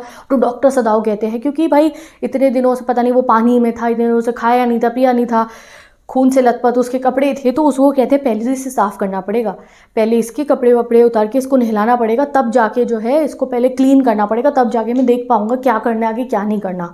तो वो कहते हैं नहीं आप इसको नहीं नहलाओगे, मैं नहीं चाहती आप इसको टच करो, तो मैं यूमी को बुला के लाती हूँ, यूमी इसको नहला देगी। अब यूमी कौन है, यूमी है इनके बच्चों की नैनी, ठीक है। तो हैना जाती है यूमी को बुलाने के लिए। यूमी क्या कर रही थी, इनको छोटा सा प्यारा सा बेबी था उसको सुला रही थी। अब जैसी मम्मी को देख लेता है तो बेबी मम्मी के पास आने की करता है, तो हैना 2 मिनट अपने बच्चे को उठाती है, प्यार करती है, सुलवाती है उसको यूमी के साथ में। कहती है यूमी जल्दी एक बाल्टी लो पानी की, गर्म पानी की, टॉवल लो, चलो मेरे साथ में। यूमी को लेके जाती है ये वहाँ पे उस कमरे में जहाँ पे वो प्रिजनर ऑफ वॉर को लिटा रखा है। तो वो देखती है इसको, कहती है वाइट मैन, अमेरिकन, दुश्मन हमारा। वो कहती है हाँ तो मेरे से नहलाना होगा। कहती है नहीं मैं नहीं करूँगी ये काम, एक तो ये वाइट मैन ऊपर से इतना गंदा है, इसको तो मैं टच भी ना करूँ। तो हैना कहती है नहीं मैं तुम्हारी मालकिन हूँ, तुम्हें कल बात माननी पड़ेगी मेरी। बट यूमी कहती है मैम ये आपका काम है, मैं बहुत गरीब इंसान हूँ, मैं बहुत सीधे इंसान हूँ, हमें इस सब में इन्वॉल्व मत करो। तो यहाँ पे हैना डर जाती है कि भैया कहीं गुस्सा होकर पुलिस को अभी कंप्लेंट कर दी तो हमें अभी जेल हो जाएगी। तो हैना कहती है ओके फाइन आप मत करो। और फिर हैना को अंदर से गुस्सा आ रहा होता है कि ये क्या है, ये क्या तरीका हुआ, एक बेचारा बेजान इंसान पड़ा हुआ है, नहला देगी तो क्या हो जाएगा, थोड़ा सा पानी तो डालना है, इतनी क्या नफरत है। उसको गुस्सा आता है। अब उसने उस गुस्से में उसने बाल्टी उठाई कि नहीं मैं नहला दूंगी कोई बात नहीं। उसने उस बच्चे के जो है वहाँ से शर्ट हटाई और उसको जो है पानी डाल के उसकी मिट्टी विट्टी जो थी ऊपर से हटा दिया, खून सारा साफ। तो हैना नहला देती है उसको। अब एक चीज़ और हुई थी जो मैंने तुम्हें नहीं बताई है, अब बताती हूँ। तो जब ये जो है हैना यूमी को लेकर आ रही थी तो उनके जो है घर के और नौकर, जैसे कि उनमें से एक था गार्डनर, वो गार्डनर बुलाता है हैना को, कहता है मैम आप ये बहुत गलत कर रहे हो, मास्टर ये बहुत गलत कर रहे हैं। वो डॉक्टर सदाओ के घर में तब से हैं जब से डॉक्टर सदाओ छोटे बेबी थे, तो उनके पापा के टाइप के ही हो गए वो कहते हैं बहुत गलत कर रहे हो आप। ये जो लड़का है, ये जो आया है, इसको पहले बंदूक ने मारा, गोली ने मारने की कोशिश करी, फिर जो सी है उसने इसकी जान लेने की कोशिश करी, ये डूब के मर सकता था बट ये बच गया जैसे तैसे। अब अगर आप इसको बचाओगे इसकी जान तो जो गोली है बंदूक मान लो और जो सी है अपना बदला आपसे लेगी, यानी कि आप मौत के सामने आ रहे हो, आप मौत के बीच में आ रहे हो, इस बच्चे की मौत लिखी है, आप इसको मत बचाओ। तो हैना कहती ठीक है मैं अपने हस्बैंड को ये बात बता दूंगी। वो चली जाती है, वो इस सब बातों में बिलीव नहीं करती है। अब वापस आते हैं, हैना उसको नहला चुकी है।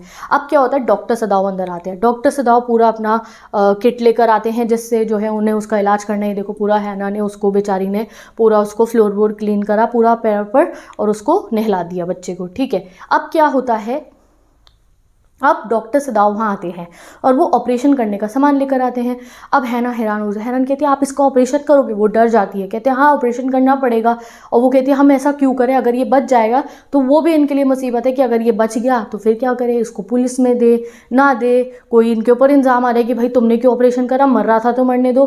बट डॉक्टर सदाओ जैसे कि वो एक डॉक्टर हैं तो वो किसी को अपने आंखों के सामने मरता हुआ नहीं देख सकते। कहीं ना कहीं उन्हें ये भी लगता है कि लोग उनको इसलिए शक ना करें कि वो इतने समय अमेरिका में रह के आए हैं तो उनके कुछ अमेरिकन सेंटिमेंट्स हैं, इसलिए वो इस अमेरिका की मदद कर रहे हैं, अमेरिकन की।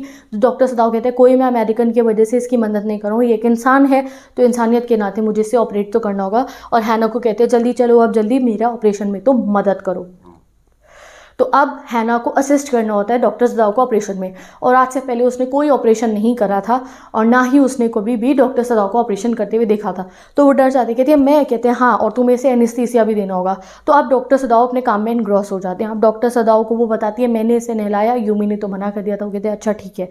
अब वो ज़्यादा ध्यान नहीं देते हैं बिकॉज जो है अब ऑपरेशन जब करने वो निकलते हैं तब उनको किसी से मतलब नहीं, वो पूरा इनग्रॉस हो जाते हैं कि भाई मैं जिसका इलाज कर रहा हूँ वो बिल्कुल बढ़िया वे में कर दूँ। पूरा खून निकल रहा था उस लड़के की बॉडी के अंदर से और उस खून से जो है पूरा मैट्स जो थे फ्लोर के वो ख़राब हो रहे थे। वो देख के हैना परेशान होती है, कहती है मैट्स, और बाहर जाती है, कुछ कपड़े बाहर रखे होते हैं गार्डन ने, उन्हें लेने की भाई वो रख दूँगी, मैट तो ख़राब ना हो कमरे की। बट इतने में सब ख़राब हो चुका था। तो हैना का डिलेमा देखो, कहीं वो उसकी मदद करना भी नहीं चाह रही, अपने फर्नीचर की भी टेंशन हो रही है और अभी ऑपरेशन में मदद भी करानी है। हैना फिर उसके ऑपरेशन में मदद कराती है डॉक्टर सदाओ की और डॉक्टर सदाओ गोली ढूंढने की कोशिश करते हैं और वो जो है चिल्ला रहा होता है दर्द में। और ये सब देखकर हैना को उल्टी आ जाती है, वो घर कमरे से बाहर जाती है एंड वो वॉमिट करती है। और उसको वॉमिट करता हुआ देख के डॉक्टर सदाओ को बुरा लगता है। वो कहते हैं यार मैं करी क्यों रहा हूँ, ये मेरी वाइफ परेशान हो रही है, मेरा फ्यूचर डेंजर में है, मेरी फैमिली डेंजर में, इसकी मदद करने पर मैं क्यों इसकी मदद कर रहा हूँ, मतलब कहीं ना कहीं मदद कर भी रही और रिग्रेट भी करे कि क्यों करनी। सो अब हैना वापस आती है वॉमिटिंग करके एंड अब बिल्कुल फर्म हो के आते हैं, ठीक है भाई मैं आपकी हेल्प कराऊंगी। पूछती है एनेस्थेसिया की जो है वो कहाँ पर आए वो दवाई, और वो उठा के लाती है वहाँ से और एक कॉटन लेती है जिससे वो उसको बेहोश कर पाए। वो कहते हैं जब ये बहुत ज़्यादा पेन में तुम्हें लगेगा, जोर जोर की सांस लेगा, तब आपको इसको जो है बेहोश करना है और ऐसे इसको हटा देना, उसको बता देते हैं, ठीक है। डॉक्टर से दवा ऑपरेशन करना शुरू करते हैं और ऑपरेशन करते समय वो पूरा कॉन्सेंट्रेशन के साथ करते हैं क्योंकि उनके प्रोफेसर ने उन्हें सिखाया था कि जो ह्यूमन बॉडी है उसको बहुत अच्छे तरीके से डील करना है, वरना अगर वो ना करे कोई डॉक्टर तो वो एक बहुत बड़ा सिन है उसके लिए, बहुत गलत काम है। तो डॉक्टर सदाओ उसको ऑपरेशन करना स्टार्ट करते हैं और अब सदाऊ की हेल्प कर रही थी हैना उसको एनेस्थीसिया देने में। वो जो लड़का था वो पेन में बहुत ज़्यादा चिल्ला रहा था और वो उसकी किडनी के पास तक चेक कर दे गए थे, माय फ्रेंड यहाँ पे तो नहीं है बुलेट, और वो पेशेंट को हमेशा माय फ्रेंड रेफर करते हैं ऑपरेशन करते समय। फाइनली उनको जो है बुलेट मिल जाती है और वो उस बुलेट को बाहर निकाल रहे होते हैं। इसी बीच में जो हैना है उस बच्चे को देखकर बहुत परेशान होती है, सोचती है कि बस भगवान ना करे इसके साथ कोई टॉर्चर वगैरह हुआ हो, क्योंकि उन्होंने सुना है कि जो यहाँ पे जो अमेरिकन प्रिजनर ऑफ वॉर है या कोई भी प्रिजनर ऑफ वॉर है उनको बहुत ज़्यादा टॉर्चर करा जाता है। वो अपने जनरल के बारे में सोचती है जो बहुत ज़्यादा वुमेन के ऊपर भी अत्याचार करते हैं, तो वो सोचते हैं भाई प्रिजनर ऑफ वॉर के साथ तो पता नहीं कितना ही अत्याचार टॉर्चर इनके साथ किया जाता होगा। परेशान होती है। इतने में ही उसको वो जो बच्चा वहाँ लेटा हुआ था उसके गले पे एक लाल रंग का डीप स्कार दिख जाता है, यानी कि इसको टॉर्चर डेफिनेटली किया गया था। तो वो परेशान हो जाती है और डॉक्टर सदाओ इतने में बुलेट बाहर निकाल देते हैं, कट लगाते हैं और बुलेट बाहर निकाल देते हैं और उसकी पल्स चेक करते हैं। अब उसकी पल्स चेक बहुत धीमी थी बट फिर भी वो कहते हैं लगता है ये ज़िंदा रहेगा, अभी ये ज़िंदा रह सकता है। और फाइनली एक हाइपोडर्मिक सिरिंज लेते हैं, उसमें दवाई भरते हैं, उसे लगा देते हैं। थोड़ी देर में पल्स नॉर्मल हो जाती है और वो कहते हैं अब ये ज़िंदा रहेगा, इसकी जो है जान अब बच चुकी है। अब उनके लिए बहुत बड़ी प्रॉब्लम स्टार्ट हो चुकी थी क्योंकि उनके घर के सर्वेंट को ये बिल्कुल पसंद नहीं था कि उनके मालिक घर में एक वाइट मैन को रखे, बट वो उसको यही कह के लाते हैं कि हम इसको ठीक करके पुलिस को दे देंगे। तो इस बेसिस पे सर्वेंट अभी तो कुछ नहीं कह रहे थे। अब अगले दिन हैना जाती है उसको खाना खिलाने के लिए, तो जो बच्चा है ये अपने जो है कमरे में इसको देख के बहुत ज़्यादा डर जाता है। तो हैना कहती है आपको डरने की ज़रूरत नहीं है, and she speaks in English. तो ये हैरान हो जाता है भाई इसको इंग्लिश कैसे आती है जापानी लड़की को। तो हैना उसे बता देते हैं कि मैं अमेरिका में रही थी इसलिए मुझे इंग्लिश आती है। हैना ना चाहते हुए भी उसको सूप पिलाती है अपने हाथों से और वो सूप पीता है और ज़्यादा कुछ बात करने की कोशिश करता भी तो कर नहीं सकता था क्योंकि उसकी बॉडी में हिम्मत नहीं थी। फिर डॉक्टर सदाव आते हैं और उसका चेक करने के लिए डॉक्टर सदाव उसको आते हैं। तो ये क्या करता है, ये ना बेड पे बैठा हुआ था। तो डॉक्टर सदाव कहते हैं बैठे क्यों तुम, लेट जाओ जल्दी से, इससे तुम्हारा खून का फ्लो खराब हो जाएगा बॉडी में और तुम मर सकते हो, जल्दी से लेट जाओ। तो वो लेट जाता है, अभी नहीं बैठा ही होता है। और इतने में डॉक्टर सदाओ को वो पूछता है अब आप मेरे साथ क्या करोगे, थैंक यू आपने मेरी जान बचाई, मैं हूँ कुछ बताने वाला था। उसके मुंह पे हाथ रख देते, कहते मुझे कुछ मत बताना अनलेस मैं तुमसे ना पूछूं। तो वो कहता है अच्छा ठीक है और उधर मुँह करके फिर वो लेट जाता है। जो उनके घर के सर्वेंट्स थे वो उनको बहुत ज़्यादा आके बोल देते हैं कि भाई ये आप बहुत गलत कर रहे हो। यू में भी आके बोलती है कि अगर आप ऐसे अपने घर पे व्हाइट मैन को रखोगे तो हम यहाँ पे ज़्यादा समय तक काम नहीं करेंगे। वो उसको एक्सक्यूज़ तो दे देती है बट कहीं ना कहीं बहुत ज़्यादा वो डर रही होती है और रोज़ डॉक्टर सदाओ उसकी हेल्प कर रहे हैं, उसको टेक केयर कर रहे हैं, उसका जांच कर रहे हैं कि भाई वो बच्चा ठीक हो जाए। अब क्या होता है उनके घर के जो सर्वेंट्स हैं उन्हें एक आँख ऐसे करके देख रहे होते हैं और कहीं ना कहीं उन्हें लग रहा होता है कि उनके जो मास्टर है अमेरिका रह के आया तो उनके कुछ सेंटिमेंट्स है इससे जुड़े हुए, इसलिए इसकी मदद करे। तो डॉक्टर कहते हैं ऐसा कुछ नहीं है, मैं इंसानियत के नाते इसकी मदद कर रहा हूँ। एक दिन क्या होता है हैना वहीं बाहर खड़ी होती है तो वहाँ पे जितने भी सर्वेंट्स थे वो जान पूछ के बातें करने लगते हैं। गार्डनर कहता है कि भाई हमारे मास्टर को ना अपनी जो स्किल्स है उस पर बहुत गर्व है कि भाई मैं तो सबका ऑपरेशन करके उसे जिंदा कर सकता हूँ, इसलिए अपनी स्किल्स को प्रूव करने के लिए ये ऑपरेशन कर रहे हैं उसका। और ऐसी ऐसी बातें करते रहते हैं कि ये बहुत गलत कर रहे हैं, बच्चों पे इसका क्या इफेक्ट पड़ेगा। यूमी कहती है अगर इनको पकड़ के लेगी पुलिस तो बच्चों का क्या होगा, और जान के जोर की बोल रहे थे जिससे हैना ये बात सुने और डॉक्टर सदाओ को बताए और वो व्हाइट मैन को अपने घर से बाहर निकाल दे। अब दिन पर दिन डॉक्टर सदाओ उसको रोज एग्जामिन करते हैं। एक दिन वो उसको जाके एग्जामिन करते हैं, उसके स्टिचेस भी खुल चुके थे और लगभग जो है आप मान लो बिल्कुल ठीक होने वाला था। वो बस 10-15 दिन की देरी थी और वो बिल्कुल पहले जैसा बढ़िया हो जाता। इतना बढ़िया ऑपरेशन डॉक्टर सदाओ ने उसका कर दिया था। ठीक है, अब क्या होता है डॉक्टर सदाओ को जब लगता है कि ये बिल्कुल ठीक होने वाला है तो वो बाहर आते हैं अपने रूम से, जो है उसके रूम से, और आके जो है क्या करते हैं एक चिट्ठी लिखते हैं। वो लिखते हैं कि 21 फरवरी को इसे पूरा एक्सप्लेन कर देते हैं। चीफ ऑफ पुलिस को एक चिट्ठी लिखते हैं कि मेरे घर के बाहर एक अमेरिकन प्रिजनर ऑफ वॉर आया, मैंने उसका इलाज करा। और वो चिट्ठी को लिखने के बाद रुक जाते हैं और उस चिट्ठी को ड्रॉअर में रख देते हैं। सोचा था कि पोस्ट करेंगे बट करते नहीं है कुछ भी, उसको ड्रॉअर में रख देते हैं। ठीक है, क्योंकि अभी वो पूरा ठीक तो नहीं हुआ था। अब 7th डे पे कुछ बहुत ही जो है बुरा होता है। क्या होता है 7th डे पे जो उनके घर के जितने भी नौकर थे वो बिल्कुल प्रोटेस्ट कर देते हैं और वो कहते हैं कि भाई हम तो जा रहे हैं, हम अब यहाँ पे आपके घर पे काम नहीं करने वाले, हम आपके साथ काम नहीं करेंगे क्योंकि आपने तो व्हाइट मैन को अपने घर पे रखा है। यूमी भी मना कर देती है, गार्डनर भी मना कर देता है कि भैया हम तो आपके यहाँ काम नहीं करेंगे। तो वो जो है ना कुछ नहीं कहती है क्योंकि वो तो मालकिन ना उसमें बहुत प्राइड है, वो चुपचाप उन सबकी सैलरी दे देती है और जाते जाते यूँ ही कहती है कि अगर बच्चों को मेरी बहुत याद आए तो आप मुझे बुलाने आ जाना, आपको पता है मैं कहाँ रहती हूँ। बट वो बुलाने ऑब्वियसली जाएगी नहीं। अब हैना को घर का सारा काम करना पड़ा था, उसका भी ध्यान रखना पड़ा था, लड़के का भी। और हैना को इस बीच में एक आध दिन बात करते हुए उससे ये भी पता चल गया था कि उसका नाम है टॉम, ठीक है। तो अब वो रोज़ टॉम का भी ध्यान रखती थी, अब उसे घर का काम भी करना पड़ा था, बच्चों को संभालना पड़ा था। अब डॉक्टर सदाव भी उसके घर में काम कराने में थोड़ी मदद कराते हैं।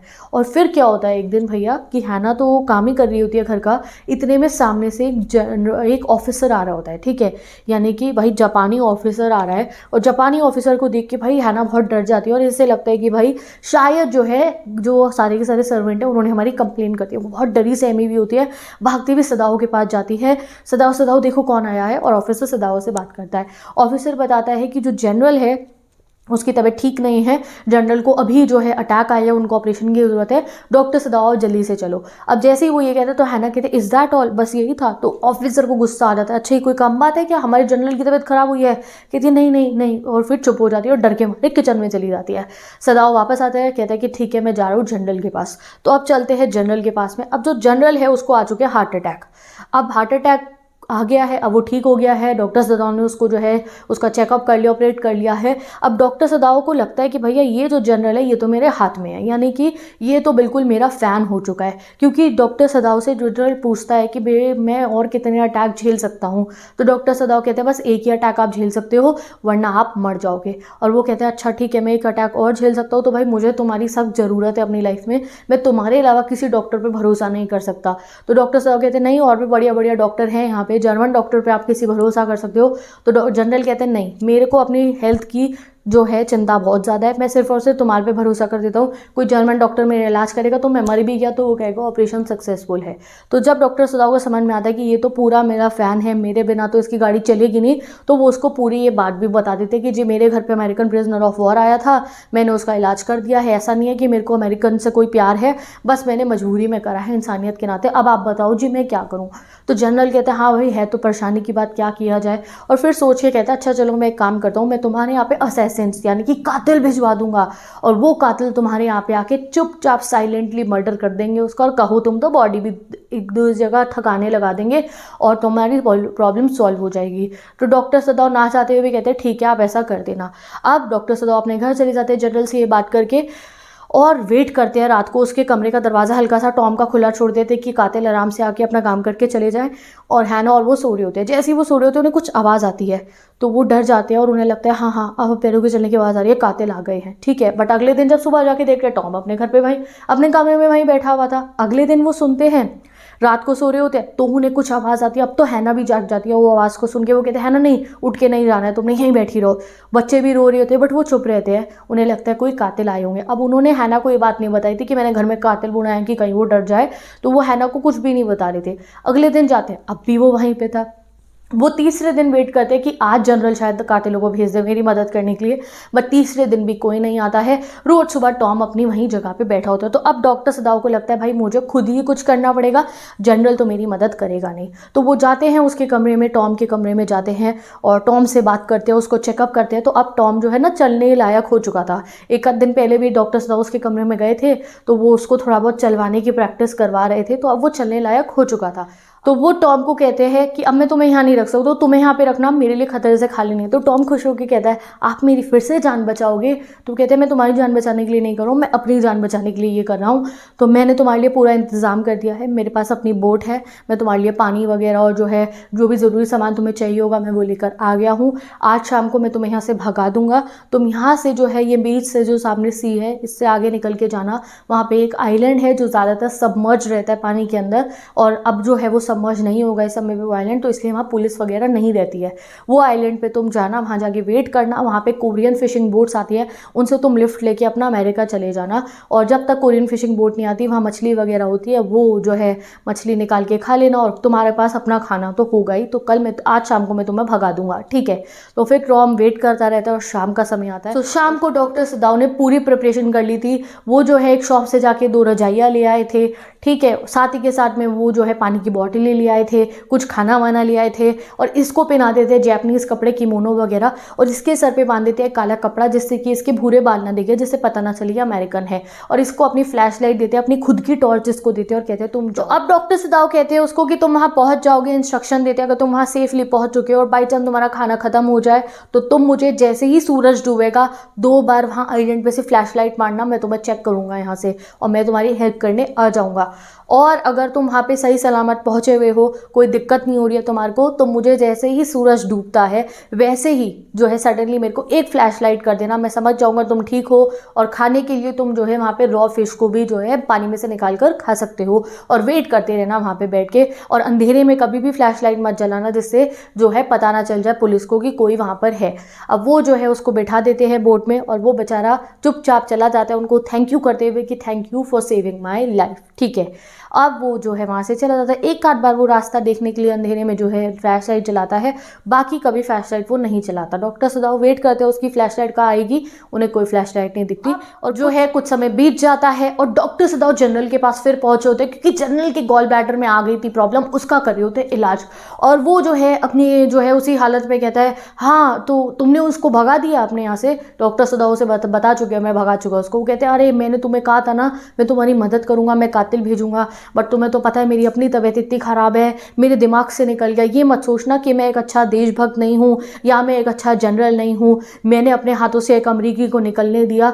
मेरी जो है मेरी देशभक्ति पे तुम वो मत करना, ऐसा मत सोचना कि मैं अपने कंट्री से प्यार नहीं करता हूँ, बस मेरी खुद की तबीयत इतनी ख़राब थी कि मेरे दिमाग से निकल गया। तो वो जो है डॉक्टर सदाव कहते हैं यस सर, आप भी ऐसा मत समझना कि मैंने उसकी मदद इसलिए करी है कि मैं इतना समय अमेरिकन रह के आया हूँ और मेरे को उससे कुछ प्यार था, नहीं मेरे को भी मजबूरन उसकी मदद करनी पड़ी क्योंकि मुझे कुछ समझ में नहीं आता। तो दोनों की डील हो जाती है, दोनों एक दूसरे पे कोई शक नहीं करते हैं।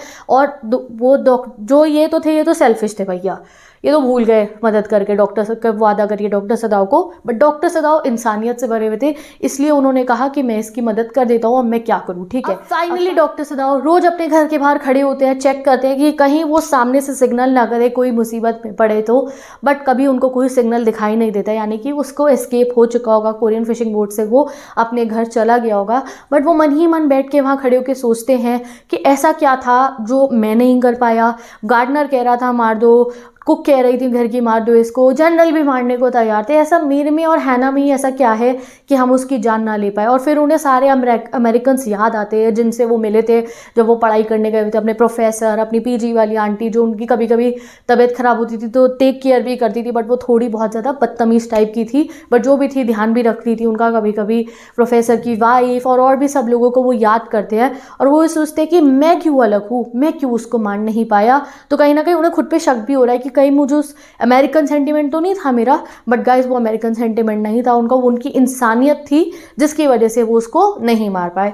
विद दिस ये कंप्लीट होता है ब्यूटीफुल चैप्टर हमारा द एनिमी, जहाँ पे डॉक्टर सदाव ने एनिमी को एनिमी नहीं समझा, इंसानियत के नाते उसको बचाकर टॉर्चर करा गया था उसको, लिटरली उस बच्चे को 17-18 साल का बच्चा था वो, बस उसकी जान बचा के उसे उसके देश वापस पहुंचा देते हैं। So let's meet in the next video जहाँ हम अगले chapter on the face of it को ऐसे ही पढ़ेंगे जो मोस्ट इंपॉर्टेंट चैप्टर है आपका नेक्स्ट विस्तास बुक का। तो मिलते हैं नेक्स्ट वीडियो में। इस चैप्टर के मोस्ट इंपॉर्टेंट क्वेश्चन की वीडियो डिस्क्रिप्शन बॉक्स में है, बाकी चैप्टर्स की भी है, पोएम्स की भी है, इंस्टाग्राम आईडी का लिंक गिवन है जहाँ पे नोट्स गिवन है, इसके समरी और इंपॉर्टेंट क्वेश्चन वहां से जाके देख लो। मैं चलती हूँ, bye bye. Welcome to this channel, I am Simran Sahani. तो भाई 12th वालों, अब हमारी फ्लेमिंगो बुक आज होने वाली है अरे फ्लेमिंगो नहीं, विस्तास बुक, ठीक है हाँ। तो आज होने वाली है Vistas book full on complete, क्योंकि हम करने वाले हैं अपना आखिरी चैप्टर जो है मेमोरीज ऑफ चाइल्डहुड। देखो चाइल्डहुड क्या होता है, चाइल्डहुड हमारी लाइफ की एक ऐसा स्टेज होती है जो हमें सबसे ज़्यादा याद रहती है। ठीक है, बचपन ना कभी लौट के नहीं आते और बचपन से ज़्यादा ज़िंदगी में अच्छा कुछ ही नहीं होता, बट कुछ बच्चों के लिए ऐसा नहीं हो पाता है, उनसे उनका बचपन छिन जाता है या बचपन में वो कुछ ऐसी चीज़ें देखते हैं कि कहीं ना कहीं मेमोरीज ऑफ चाइल्डहुड उनकी थोड़ी सी बिटर हो जाती हैं। तो आज आप ऐसी ही 2 बच्चियों के बारे में जानोगे जिनकी मेमोरीज ऑफ चाइल्डहुड में कुछ ऐसी मेमोरीज है जिसने उन्हें कहीं ना कहीं चोट पहुंचाई।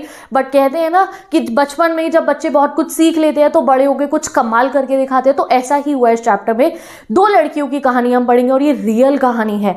पहली है हमारी हमारी जो है ज़ितकाला सा की कहानी, ये एक नेटिव अमेरिकन वुमेन है। नेटिव अमेरिकन कौन होते हैं भाई? अमेरिका जो है, अमेरिका की ज़मीन पे जो अमेरिका डिस्कवर होने से भी पहले लोग रहा करते थे ना, अमेरिका के ट्राइबल पीपल, उन्हें कहते हैं नेटिव अमेरिकन। इनका कल्चर कुछ ऐसा होता है, आप कुछ फोटोज़ और लगा रही हूँ मैं, जिससे आप रियलिटी में American culture, native American culture को देख पाओ। इनको अमेरिकन इंडियंस भी कहते हैं, वो खुद सर्च कर लेना क्यों कहते हैं, वरना मैं हिस्ट्री पढ़ाने लगी तो बहुत टाइम लग जाएगा, ठीक है? तो खुद देखना कि नेटिव अमेरिकन को अमेरिकन इंडियंस क्यों कहा जाता है, एक फैक्ट है इससे रिलेटेड। तो भाई ये होते हैं नेटिव अमेरिकन। अब अमेरिका वालों ने क्या करना शुरू करा, लगभग 1900 की बात हो गई, या और थोड़े समय पहले की मान लो 1800 में इन्होंने क्या करना शुरू करा, इन्होंने क्या करा, स्कूल खोले, ठीक है? और उन स्कूलों में ये नेटिव अमेरिकन बच्चों को, जो ये ट्राइबल बच्चे थे, अपने ट्राइब के कपड़े पहनते थे, लंबे बाल रखते थे, जूते नहीं पहनते थे, कपड़े के बने हुए जूते पहनते थे, अपनी भाषा बोलते थे, उन बच्चों को उठा के एक स्कूल में डालना शुरू कर दिया। और उस स्कूल का नाम था कार्लेजाइल इंडियन स्कूल। और इस स्कूल में क्यों डालते थे इन बच्चों को? जिससे इन्हें अमेरिकन बना पाए, इन्हें स्कर्ट पहनाए, इन्हें शर्ट पहनाए, इन्हें पैंट पहनाए, इन्हें वो जो है टी शर्ट पहनाए, इन्हें जूते पहनाए, इन्हें सॉक्स पहनाए, इनको चम्मच कांटों से खाना सिखाए, इन्हें इंग्लिश बोलना सिखाए, इनके बाल छोटे छोटे करके स्टाइलिश वे में बांधे। ऐसा कुछ इनको बनाने के लिए नेटिव अमेरिकन लोगों को अमेरिकन ने खोला अपना क्या, कार्लेजाइल इंडियन स्कूल की, कि भैया इनको मेन स्ट्रीम कल्चर मिलाएंगे, ये ट्राइबल पॉपुलेशन ज़्यादा ना रहे, मेन स्ट्रीम अमेरिकन कल्चर बने। तो ऐसे ही एक बच्चे जिसको ज़बरदस्ती उसकी ट्राइब से अलग करके इस स्कूल में डलवाया गया था, आप आज उसकी कहानी जानोगे। और ये रियल स्टोरी है। बड़े होकर इन्होंने, ये जो हमारी राइटर है इनका नाम गर्ट्रूड साइमंस है, और बड़े होकर इन्होंने जो कुछ भी सहा कार्लेजाइल इंडियन स्कूल में, वो एक बुक में लिखा, और उसी का चैप्टर आप आज पढ़ रहे हो। जब ये बड़े होकर राइटर बनी तो इन्होंने अपना नाम रख लिया ज़ितकाला सा, ठीक है? तो पहली वाली कहानी में हम पढ़े ज़ितकाला सा के बारे में। अगली कहानी जो है वो बामा जी की है। बामा जी कौन है? ये एक बच्ची हैं जो दलित कम्युनिटी को बिलोंग करती है। तो जब ये 3rd क्लास में थी तभी इन्होंने फर्स्ट टाइम जो है अनटचेबिलिटी को होते हुए अपने सामने देखा, एक्सपीरियंस करा। दिल पे बहुत उन्हें बुरा इफेक्ट पड़ा उसका, मन बहुत परेशान हुआ। बट वहीं पे उनके भाई ने उन्हें समझाया कि परेशानियों का हमें हल ढूंढना चाहिए, तो बेटा तुम बहुत अच्छे से पढ़ना लिखना, जिससे कोई भी तुम्हें कभी भी किसी भी बेसिस पे डिस्क्रिमिनेट ना कर पाए और तुम सर ऊंचा करके चल पाओ। तो वो अपने भाई की बात सुनती है, बहुत बड़ी राइटर भी बनती है, और जो कुछ उन्होंने अपने बचपन में सहा देखा उससे रिलेटेड उन्होंने एक इतनी बड़ी ऑथर बनी है हमारे इंडिया की, साउथ इंडिया की जो है, वहाँ पे वो जो है बहुत बड़ी राइटर्स में से एक है वो। और देखो उन्होंने बहुत कुछ अपने लाइफ में अकम्प्लिश करा। तो मेमोरीज ऑफ चाइल्डहुड को अब स्टार्ट करते हैं। ये जो इतना ही मैंने तुम्हें बताया है, आधे से ज़्यादा क्वेश्चन एग्जाम में इससे बन के आ जाएंगे। चलो अब गौर फरमाते हैं अपनी डिटेल्स के ऊपर। तो ज़ितकाला सा पहले पढ़ेंगे। ज़ितकाला सा वो कार्लेजाइल इंडियन स्कूल वाले की कहानी। तो वो बताती है जो मेरा पहले दिन था कार्लेजाइल इंडियन स्कूल में, लैंड ऑफ एप्पल्स में, वो बहुत ही ना भयानक दिन था मेरे लिए।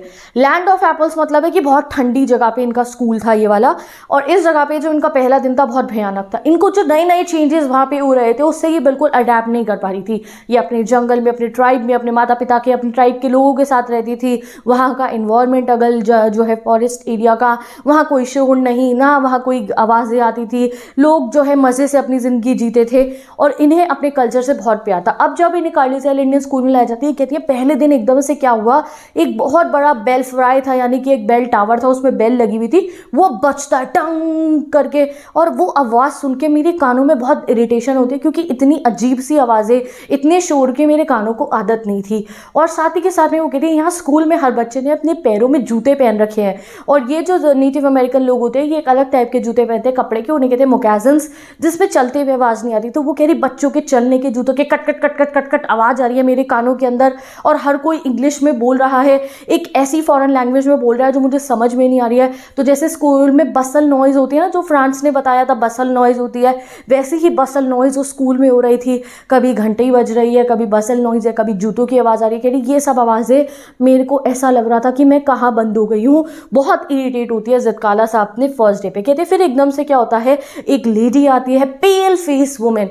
ये हमारी चैप्टर की 2nd कैरेक्टर है। 3 कैरेक्टर है ज़ितकाला सा वाले में, ठीक है? क्या है इनके, इस वाले चैप्टर का नाम है cutting of my long hairs. तो इसके 3 मेन कैरेक्टर है, एक ज़ितकाला सा खुद है, दूसरा है हमारी पेल फेस वुमेन, तीसरी है उनकी फ्रेंड जुडेविन, ठीक है? तो भाई ये जो है कहती है एक पेल फेस वुमेन आती है, देखिए वो वहाँ पे उनकी टीचर होगी, हॉस्टल की जो है या जो भी उनके स्कूल के हॉस्टल की जो गार्डियन होती हैं वो होंगी, ठीक है। तो वो कह रही है एक पेल फेस वुमेन आती है और वो हम सब बच्चों को जो है लाइन में खड़ा कर देती है और हमें कहते हैं कि लाइन बना के हमें एक डाइनिंग हॉल तक जाना है, और फिर वो भी उनकी लाइन में लग जाती है और डाइनिंग हॉल की तरफ जा रही होती है। अब वो कहती है डाइनिंग हॉल की तरफ जब हम लाइन में जा रहे थे तो मैंने देखा बाकी नेटिव अमेरिकन लड़कियों को, और उन्होंने क्या पहन रखा था, उन्होंने बहुत टाइट टाइट ड्रेसेस वाली यूनिफॉर्म पहन रखी थी, जिसको देखकर ज़ितकाला सा को काफ़ी शर्म से आती है। कहती है पता नहीं इन लड़कियों ने, हम ये भी नेटिव अमेरिकन है, मैं भी नेटिव अमेरिकन हूँ, पता नहीं इन्होंने कैसे अडेप्ट कर लिया इस चीज़ को कि इन्होंने इतने टाइट फिटेड क्लोथ्स पहने हैं। उन्हें उन लड़कियों को देखकर शर्म आ रही थी। फिर वो देखती है छोटी बच्चियों को भी ऐसे ही बिल्कुल अमेरिकन ड्रेसेस में एप्रन्स पहना के, शॉर्ट जो है कपड़े पहना के, और साथ ही के साथ में उनके बाल तक कटवा रखे थे। इस फोटो में तो चलो बच्चियों के बाल लंबे लिखे हुए हैं, काफ़ी छोटे करवा दिए थे उन बच्चियों के बाल। तो वो बहुत परेशान होती है देख के कि इन्होंने हमारा क्या हाल कर दिया, हमारा सुंदर कल्चर, हमारी जो सारे तौर तरीके हैं वो सब चेंज कर रहे हैं ये। और वो बहुत बुरा लग रहा था उनको कि ये मेरे साथ क्या हो रहा है। कह रही मैं लाइन में आगे सीधे जैसे ही डाइनिंग रूम में जा रही थी कि पता नहीं किसी ने, मैंने अपने ऊपर एक शॉल ओढ़ रखी थी, पता नहीं किसी ने वो शॉल मेरे से यूं ऊपर से खींच ली और मुझे बहुत शर्म आई जैसे ही वो शॉल मेरे पे से हट गई। तो मतलब कि वहाँ बच्चों को कैसा ट्रीट करा जा रहा है, एक जानवरों की तरह, लाइन में चलो, ये खाओ, ये ऐसे करो, ऐसे करो। कोई उनकी सुनी नहीं जा रही थी और बिना उनकी परमिशन के जो उन्होंने एक शॉल अपने ऊपर कंधे पे ओढ़ रखी थी, कोई शॉल यूँ करके हटा देता है तो उन्हें बहुत बुरा लगता है। फिर वो कहती है हम डाइनिंग हॉल में एंटर करते हैं सब लाइन बना के, तो सामने से कुछ लड़के आ रहे होते हैं लाइन में। उन लड़कों में से कहती है मैंने 3 लड़के देखे जो मुझे मेरी पार्टी के लग रहे थे, यानी कि वो भी बिल्कुल अभी नेटिव अमेरिकन ड्रेसेस में ही थे और उनके फेस पे भी वैसे ही एक्सप्रेशन था जैसे ज़ितकाला सा के था। किसका, कि भाई उन्हें बिल्कुल अच्छा नहीं लग रहा था यहाँ पे, वो भी वैसा ही फील कर रहे थे जैसे ज़ितकाला सा फील कर रही थी। तो शुरुआत में जो भी बच्चा कॉलेजियल इंडियन स्कूल में आता होगा नेटिव अमेरिकन, वो प्रोटेस्ट करते हैं, उन्हें अच्छा नहीं लगता है यहाँ का एनवायरनमेंट। बट धीरे धीरे इतना डोमिनेट करते हैं ये स्कूल वाले कि बच्चे गिव अप कर देते हैं, बच्चों की चलती नहीं है इनके आगे। फिर उन्हें वही यूनिफॉर्म पहननी पड़ती है जो स्कूल वाले देते हैं, वैसे ही बाल रखने पड़ते हैं, वैसे ही खाना खाना पड़ता है, वही भाषा में बोलना पड़ता है। कह रही फिर हमें जो है स्टार्ट होता है खाना खाना। तो वो कह रही क्या होता है, खाना खाने के समय पे एक बहुत अजीब सा सिनेरियो होता है। एक घंटी बजती है और सभी के सभी बच्चे जो है लाइन में खड़े होकर अपनी चेयर निकालते हैं, और जैसे ही सबने चेयर निकाली तो मैंने क्या करा, भैया मतलब खाने का समय हो गया, मैं उस चेयर पे बैठ जाती हूँ। बस मैं जो है पूरे की पूरे इतने सारे बच्चों के डाइनिंग हॉल में बस मैं चेयर के ऊपर बैठी हुई थी, बाकी सब बच्चे खड़े हुए थे। वो देख के मुझे बहुत शर्म आती है यार, अकेली मैं बैठ गई हूँ, ठीक है। फिर वो कह रही एक और घंटी, और मैं कह रही फिर मैं हल्की सी चेयर पर से उठती हूँ तो उतने में ही एक और घंटी बज जाती है। अब सेकेंड घंटी बजते ही सारे बच्चे चेयर पर बैठ गए। अब क्या है भैया, अब सब बच्चे चेयर पर बैठे हुए हैं और हमारी ज़ितकाला सा खड़ी हुई है चेयर से। तो कह रही मुझे बहुत शर्म आई और मैं चुपचाप दोबारा चेयर पे बैठ गई। फिर कह रही एक आदमी ना प्रेयर कर रहा था और उसकी कुछ आवाज़ आ रही थी मेरे को, तो मैंने ऊपर मुंह उठा के देखा कि कौन प्रेयर कर रहा है, कौन क्या बोल रहा है। उन्हें नहीं पता था प्रेयर कर रहा है, उन्हें लगा कोई कुछ बोल रहा है। तो कह रही जैसे ही मैं उस आदमी को ऐसे ऊँचा को चक्कर देख रही थी कि वहीं पर वो पेल फेस वुमेन जो हमारी टीचर है वो मुझे घूर रही थी ऐसे जैसे मुझे बहुत डांटने वाली है। तो मैं डर गई और मैंने अपनी नज़रें फिराई और इतने मैंने देखा कि सब बच्चे बस अपनी यूँ खाने की प्लेट को ऐसे देख रहे थे सर झुका के। फिर एक तीसरी घंटी बजती है, सब बच्चों ने चम्मच काटे उठाए और वो खाना शुरू कर दिया। और इतने में जो है ज़ितकाला सा कहती है मेरा को रोना आ जाता है ये इन्वायरमेंट देख के कि हम बच्चों को एक एनिमल्स की तरह ट्रीट करा जा रहा है। एक घंटी पे ये, दूसरी घंटी पे, दूसरी घंटी पे ये सब को वो अडेप्ट नहीं कर पाती है और वो रोना शुरू कर देती है। तो ये इनके हॉरिफाइंग एक्सपीरियंस में था ईटिंग बाय फार्मूला, कि भाई ये क्या फार्मूला लग रहा है ईटिंग में, कैसे जो है ट्रीट करा जा रहा है बच्चों को। फिर वो कहती है ये तो बस ट्रेलर था, पिक्चर अभी बाकी थी। क्या होता है, उनकी जो दोस्त है जुडेविन, उसको थोड़ी बहुत इंग्लिश के वर्ड समझ में आ गए हैं। वो इनको बताती है कि बहन पता है तेरे को, मैंने उन पेल फेस वुमेन को बोलते हुए सुना है कि वो हम बच्चियों के ना बालों को काटेंगे। तो जैसे ही जुडेविन बताते हैं कि भाई बाल काटने की बात हो रही है तो भाई ये ज़ितकाला सा बहुत डर जाती है और बहुत गुस्सा आता है उनको। कह रही क्यों, बाल क्यों काटेंगे हमारे यहाँ पे, हमारे अमेरिकन कल्चर में, नेटिव अमेरिकन कल्चर में बाल कटवाना इनके लिए बहुत ही गलत था। वो कहती है बाल पता है किसके काटे जाते हैं, मेरी मम्मी ने मुझे बताया है, बाल काटे जाते हैं उन वॉरियर्स के जिन्हें कोई दुश्मन पकड़ लेता है। जैसे जंग हो रही है, किसी के जो है वॉरियर को पकड़ लिया दूसरे वाली जो है पार्टी ने, तो भाई वो उनके वॉरियर्स के बाल काट देगी। और साथ ही के साथ वो कहती है अगर किसी की डेथ हो जाती है, कोई किसी की डेथ का शोक मना रहा होता है, वो बाल काटते हैं। या फिर जो कायर लोग होते हैं हमारी कम्युनिटी में, जो कायर्स होते हैं ना, उन लोगों के बाल काट दिए जाते हैं। ये बहुत गलत है। मैं तो अपने बाल नहीं कटवाऊंगी, मैं अपने लॉन्ग हेयर्स पे कभी कैंची नहीं चलने दूंगी, मैं अपनी जो है नेटिव अमेरिकन पहचान नहीं छोड़ूंगी। तो जुडेविन कहती है बहन हम कुछ नहीं कर सकते, ये लोग बहुत स्ट्रांग हैं, हम इनके आगे प्रोटेस्ट नहीं कर सकते। तो ज़ितकाला सा कहती है नहीं, मैं तो प्रोटेस्ट करूँगी, मैं अपनी उम्मीद नहीं छोड़ूंगी, मैं पहले ट्राई करूँगी। तो उन्होंने गिव अप नहीं करा कि ठीक है भाई काटते हैं तो काट देंगे मैं, तो वो गिव अप नहीं करती, वो कहते नहीं मैं तो अपने बालों को कट नहीं होने दूंगी। इतने में ही क्या होता है, वो अपने दिमाग में एक प्लान बनाती है एंड व्हाट शी डिड, वो जो है आसपास में देखती है जब कि भैया स्कूल में कोई नहीं दिख रहा, तो उन्हें एक सीढ़ियाँ सी दिखती है, वो उन सीढ़ियों पे चल के जाती हैं। सीढ़ियों पे चल के वो ऊपर जाती है, एक हॉल से मुड़ती हुई एक कमरा आ जाता है। उस कमरे में 3-4 बेड रखे हुए थे और साथ ही के साथ में कर्टेन्स वगैरह लगे हुए थे और पूरा अंधेरा हो रखा था उस कमरे के अंदर। तो ये डरी सहमी हुई उस कमरे में एंटर करती हैं और अब जो है इनकी कहती है मेरे चलते हुए ना जूतों में से बहुत आवाज़ आ रही थी, क्योंकि अब मुझे स्कूल वाले शूज़ पहना दिए गए हैं। मेरे मोकैसिन्स जो मेरी पहचान थी, मेरे कपड़े के जूते इन लोगों ने मुझसे छीन लिए, यानी कि उनको भी अब यूनिफॉर्म बच्चों की ना अमेरिकन वालों की जैसे नॉर्मल यूनिफॉर्म होती है वो इनको पहना दी थी उन्होंने। ठीक है, वो कह रही मैंने देखा कि अच्छा मैं ना बेड के नीचे छुप जाती हूँ, तो वो एक बेड के नीचे जाके जो है हॉस्टल के कमरे के छुप जाती है और कह रही मैं छुप गई नीचे और मुझे जो है बहुत डर लग रहा था, ऐसा लग रहा अभी कोई आ रहा है, अभी कोई मुझे पकड़ने आ जाएगा। और इधर उधर से मुझे हॉल में से मेरे नाम की लेने की आवाज़ें आ रही थी, हर कोई मुझे ढूंढ रहा था नीचे, और जुडेविन की भी मुझे आवाज़ आ रही थी, सब मुझे ढूंढ रहे थे। और इधर उधर क्यों ढूंढ रहे हैं कि उनके बाल कट करे जाए इधर से। अब इतने में ही क्या होता है, वो कह रही पता नहीं इतनी सारी लड़कियाँ और जो है एक आध टीचर जो है हमारे कमरे में आ जाती है, जिस कमरे में मैं छुपी हुई थी बेड के नीचे, और वो आते सार क्या करते हैं ट्रंक के नीचे देखते हैं, खिड़की के आगे पीछे हर जगह देखते हैं, और पता नहीं किसी एक लड़की ने क्या करा, कर्टेन्स हटा दी। अब कर्टेन हटाने से क्या हुआ, वो कमरे में बहुत तेज सनलाइट आने लगी, रोशनी आने लग गई, और फिर जो है वो कहती है मैं पकड़ी जाती हूँ। एक लड़की ने बेड के नीचे देखा और मैं वहाँ छुपी पड़ी थी। उसके बाद मुझे यही याद है कि मेरे को जो है एक जैसे पपेट होती है ना, उसको ऐसे उठा के इधर से उधर फेंका जाता है, समझ लो तुम एक डॉल को तुमने उठा लिया और तुम उसे फेंक रहे हो इधर उधर। कह रही मैंने बहुत रेजिस्ट करा, बहुत मैंने खुद को छुड़ाने की कोशिश करी, उन्होंने मुझे नहीं छोड़ा।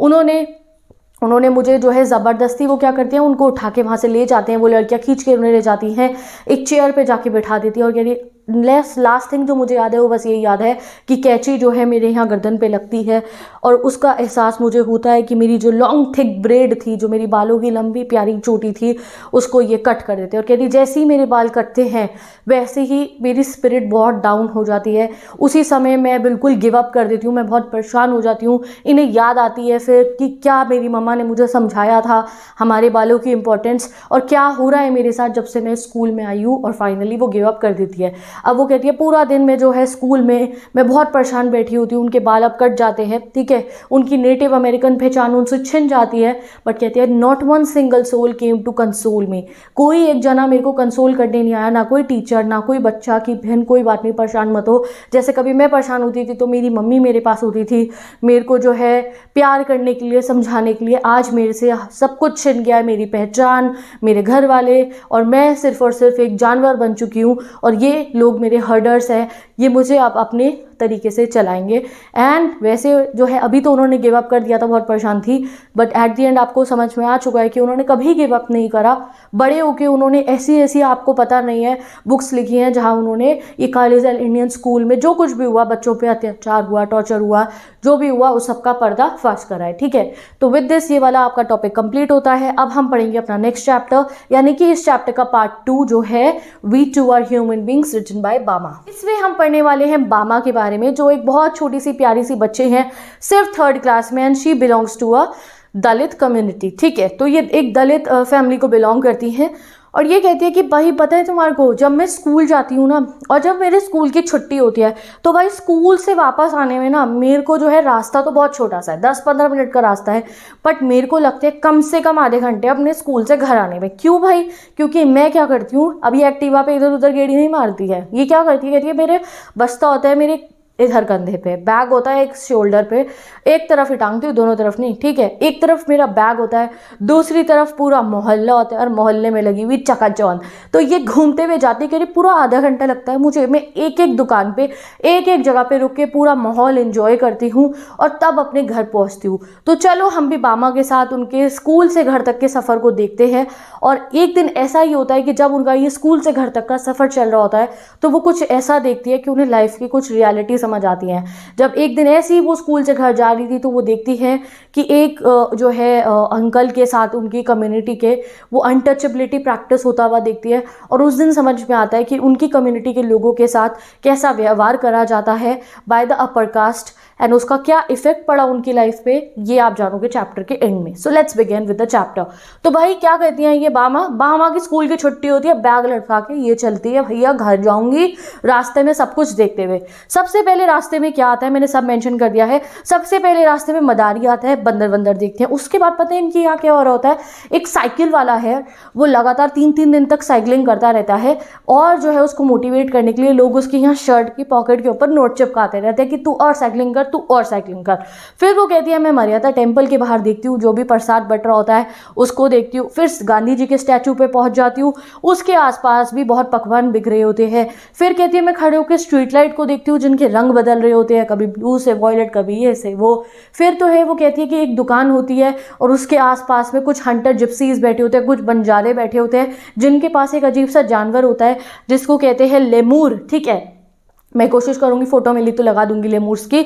और वो क्या करते हैं, वो नीडल्स बीड्स वगैरह के जो है मालाएं वगैरह, नीडल बेच रहे होते हैं, बीड वगैरह की माला वगैरह वो बेच रहे होते हैं। फिर वो कहती है मैं आगे जाती हूँ तो कहीं ना कहीं कुछ पॉलिटिकल पार्टीज वाले स्टेज लगा के बैठे होते हैं, वहाँ पे मैं उनको देख लेती हूँ क्या कर रहे हैं वो। और कहती है जब कुछ ज़्यादा नहीं दिख रहा होता तो मैं कॉफ़ी शॉप्स के बाहर खड़ी हो जाती हूँ, वहाँ कॉफ़ी शॉप्स के बाहर खड़ी होती हूँ और देखती हूँ कि कैसे वो कॉफ़ी शॉप वाला जो वेटर होता है वो कॉफ़ी को यूँ एक कप से दूसरे कप में डालकर ठंडा कर रहा होता है। आगे जाती हूँ तो देखती हूँ कि कैसे कुछ लोग जो है प्याज काटते हुए उनकी आंखों में से पानी आ रहा होता है, तो इधर मुँह करके प्याज काट रहे होते हैं। और फिर जो है मैं आगे पहुँच जाती हूँ सब्जी मंडी वाली तरफ, जहाँ पे अलग अलग तरीके की सब्जियाँ बिक रही होती है। हाँ, कहीं पे पपेट शो भी हो रहा होता है, कहीं पे स्ट्रीट प्ले भी हो रहे होते हैं। और फाइनली वो जो है सब्जियाँ बिकते हुए दिखती है, अलग अलग जो ठेलों पे बिक रही होती है।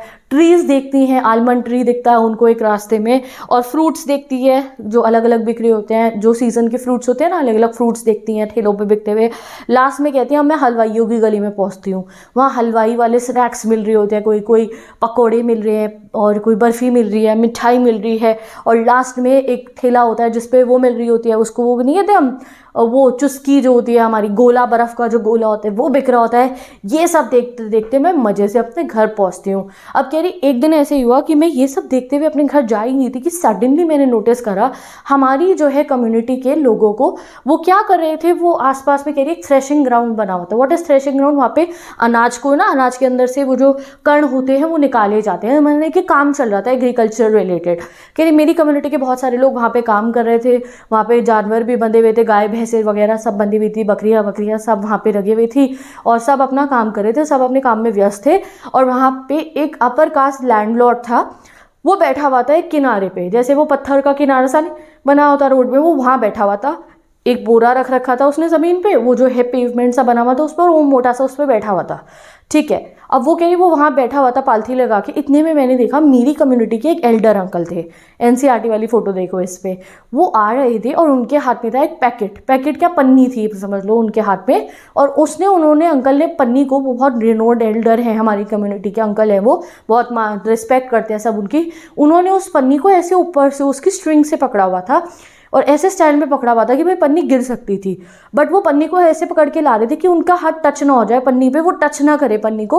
और उसके अंदर कह रही मुझे लिफाफा देख के उस पर ऑयल का स्टीम था, मुझे लगा इसमें वड़ाई होगी, एक टाइप का पकौड़े वाला स्नैक होता है, फ्राइड स्नैक होता है। कह रही अंकल ऐसे जला के ला रहे थे कि मुझे बड़ी हंसी आ रही, मुझे लगा ये अंकल कुछ जोक कर रहे हैं, कुछ मजाक कर रहे हैं इस तरीके से जो ये पन्नी को पकड़ के ला रहे हैं। फिर वो अंकल वो पन्नी को लेके ऐसे ही जाके दे देते हैं उस लैंडलॉर्ड को, वो उसमें से वड़ाई निकाल के खा जाता है। मैं घर गई और मैंने अपने भैया को ये पूरी स्टोरी बताई कि भैया ऐसे ऐसे मैंने होते हुए देखा है, और मैंने बहुत हंसते हुए मैं उन अंकल की तरह चल के अपने भैया को पूरा सीन नरेट करा। बट मेरे भैया को बिल्कुल हंसी नहीं आती है, और उस दिन मेरे भैया ने मुझे बताया कि ये सब क्यों हो रहा है। उन्होंने कहा बेटा ये हंसने की बात नहीं है, जो कुछ लोग हैं जो है आप मान लो कि वो बताती हैं उनको, उनका भैया बताते हैं कि हमारी जो कम्युनिटी है, हमारी कास्ट के लोगों के साथ ये डिस्क्रिमिनेशन होता है, और जो है जो अपर कास्ट के लोग हैं वो जो है नहीं चाहते कि हम उनकी चीज़ों को टच करें, अगर हम उनकी चीज़ों को टच कर देंगे तो वो पॉल्यूट हो जाएगी, इसलिए जो है अंकल उस पैकेट को ऐसे पकड़े थे कि उनका हाथ उस पर टच ना हो जाए। अब जब पामा को पता चलता है कि ये रीज़न है कि वो अंकल उस पन्नी को ऐसे पकड़ के ला रहे थे, तो वो कह रही मुझे बहुत गुस्सा आया, मेरे को याद आ रहा वो वड़ाई का पैकेट, और कह रही क्यों, ये क्या मतलब क्या मैटर है, ये क्या मतलब है इस बात का कि अगर हम उसको टच कर देंगे तो वो पॉल्यूट हो जाएगा, we too are human beings, ऐसा कोई किसी के साथ कैसे कर सकता है। उन्हें बुरा लगता है। कह रही मेरा मन करा मैं जाऊँ और मैं जाके उस वड़ाई को खुद टच करूँ और फिर वो जो है मैं उसको पूरा छू दूँ उसको, फिर देखती हूँ क्या होगा। और कहीं ना कहीं उन्हें बुरा लगता है। कह रही हमें ये सब करना क्यों पड़ रहा है, हमारी कम्युनिटी के इतने बड़े रिस्पेक्टेबल अंकल हैं वो, उन्हें क्यों ये छोटे छोटे काम करने पड़े उस लैंडलॉर्ड के लिए। ठीक है वो हमें पैसा देते हैं, हम अपना काम करें जो भी एग्रीकल्चर का काम है हमारा, ये एरेंट्स मतलब होते हैं छोटे मोटे काम करना किसी और के लिए, हम उनके ये काम क्यों करें, हमें भी रिस्पेक्टेबल रहना चाहिए, हम इनके ये काम क्यों नहीं करने चाहिए। तो वो बहुत परेशान हो जाती है। फिर उनके भैया उन्हें बताते हैं एक बार बेटा मेरे साथ भी ऐसा हुआ था। वो जो है क्या होता है, इनके भैया आए हुए होते हैं तो ये क्या करते हैं दूसरे वाले गांव में किसी लाइब्रेरी में कोई बुक वुक लेने जाते हैं। तो जब भैया वापस आ रहे होते हैं बामा के, अन्ना बोलती हैं उनको, बिकॉज साउथ इंडियन स्टोरी है ये आपकी, ठीक है। तो वो बताते हैं, स्टोरी नहीं है रियल लाइफ एक्सपीरियंस है। तो वो कह रही मेरे अन्ना भी एक बार गए हुए थे, जब गाँव से आ रहे थे दूसरे वाले गाँव से, तो रास्ते में एक अंकल उन्हें रोक के पूछते हैं बेटा तुम्हारा नाम क्या है, तो वो नाम बता देते हैं। तो उसके बाद वो अंकल उससे पूछते हैं उनके बामा के भाई से कि थाम्बी वेयर डू यू लिव, कि आप रहते कहाँ हो, अब और कौन सी स्ट्रीट पे रहते हो, कौन सी स्ट्रीट पे आप रहते हो, ये पूछते हैं। अब कौन सी स्ट्रीट पे रहते हो उसे पूछने का मतलब ये होता है कि जिससे पता चल जाए कि हर कम्युनिटी की अलग अलग स्ट्रीट्स बनी होती है, जिससे उस आदमी को पता चल जाए कि जो बामा के भैया हैं वो जो है दलित है या फिर नहीं है। तो वो कह रहे मेरे साथ भी बेटा हुआ है ये सब। तो बामा बहुत परेशान हो जाते हैं। तो फिर बामा के भैया उन्हें समझाते हैं कि अगर तुम्हें इन सब चीज़ों को फेस नहीं करना है अपनी लाइफ में, अगर तुम चाहते हो कि तुम्हें भी रिस्पेक्ट मिले, सब तुम्हारे को जो है अच्छे से बात करे, अच्छे से ट्रीट करे बेटा, तो बहुत अच्छे से अपनी पढ़ाई पे ध्यान लगाओ, क्लास में नंबर 1 आओ, और देखना सब तुमसे बात करेंगे, सब तुम्हारे दोस्त बनेंगे। तो मामा कह रही उस दिन से मैंने अपने भाई की बात को जो है गांठ बांध ली, मैंने बहुत मेहनत करी, बहुत पढ़ाई करी और मैं क्लास में नंबर 1 आती थी। उसके बाद मेरी क्लास के हर बच्चा मेरा दोस्त बन गया। तो इसलिए मामा के भैया ने जो उनको एक लाइफ लॉन्ग लर्निंग लेसन दिया, उन्होंने उसको इम्प्लीमेंट करा और आज बामा एक बहुत बड़ी राइटर बनी और उन्होंने अपनी लाइफ में बहुत कुछ अकम्प्लिश करा। तो विद दिस ये पूरी विस्तास बुक होती है हमारी कंप्लीट। एंड गाइस अब बताती हूँ आपको कि ये जो पूरी बुक है आपकी फ्लेमिंगो विस्तास, मैंने एक एक चैप्टर पढ़ा दिया है। एनिमेटेड सीरीज आपकी कवर हो चुकी है, 1 शॉट ऑलरेडी गिवन है, तो जल्दी जाओ सभी चैप्टर्स को पढ़ लो। डिस्क्रिप्शन बॉक्स में लिंक गिवन है प्लेलिस्ट का क्लास 12th इंग्लिश की। अब बात आती है आप जब चैप्टर्स पढ़ लेंगे तो क्वेश्चन आंसर्स की, तो बेस क्वेश्चन सीरीज मेरे चैनल पे गिवन है, उसकी प्लेलिस्ट गिवन है, वहाँ से जाके आप क्वेश्चन देखो। अगर आपने मेरी बताया कि 10-15 क्वेश्चन भी प्रैक्टिस कर लिए तो वो आपको एग्जाम में ज़रूर दिखेंगे, और उनको प्रैक्टिस करने से एग्जाम का कितना ही डिफिकल्ट लेवल का क्वेश्चन आ जाए आप उसका आंसर कर पाओगे। नोट्स के लिए मेरी इंस्टाग्राम आईडी चेक करो, वहाँ पे मैं हर नोट्स को अपलोड करती हूँ फ्री ऑफ कॉस्ट, जाके उसका स्क्रीनशॉट क्लिक करके प्रिंट आउट निकलवा लेना। दैट्स इट, एंड हम मिलेंगे नेक्स्ट वीडियो में। Bye bye, take care and best of luck. जल्दी जाओ इंग्लिश को कंप्लीट करो, एंड अब कमेंट भी कर दो आज फुल सिलेबस कंप्लीटेड, क्योंकि अब हमारा फुल सिलेबस हो गया है complete. So bye bye, will meet in the next video जहाँ पे हमारा रिवीजन बैच स्टार्ट हो जाएगा।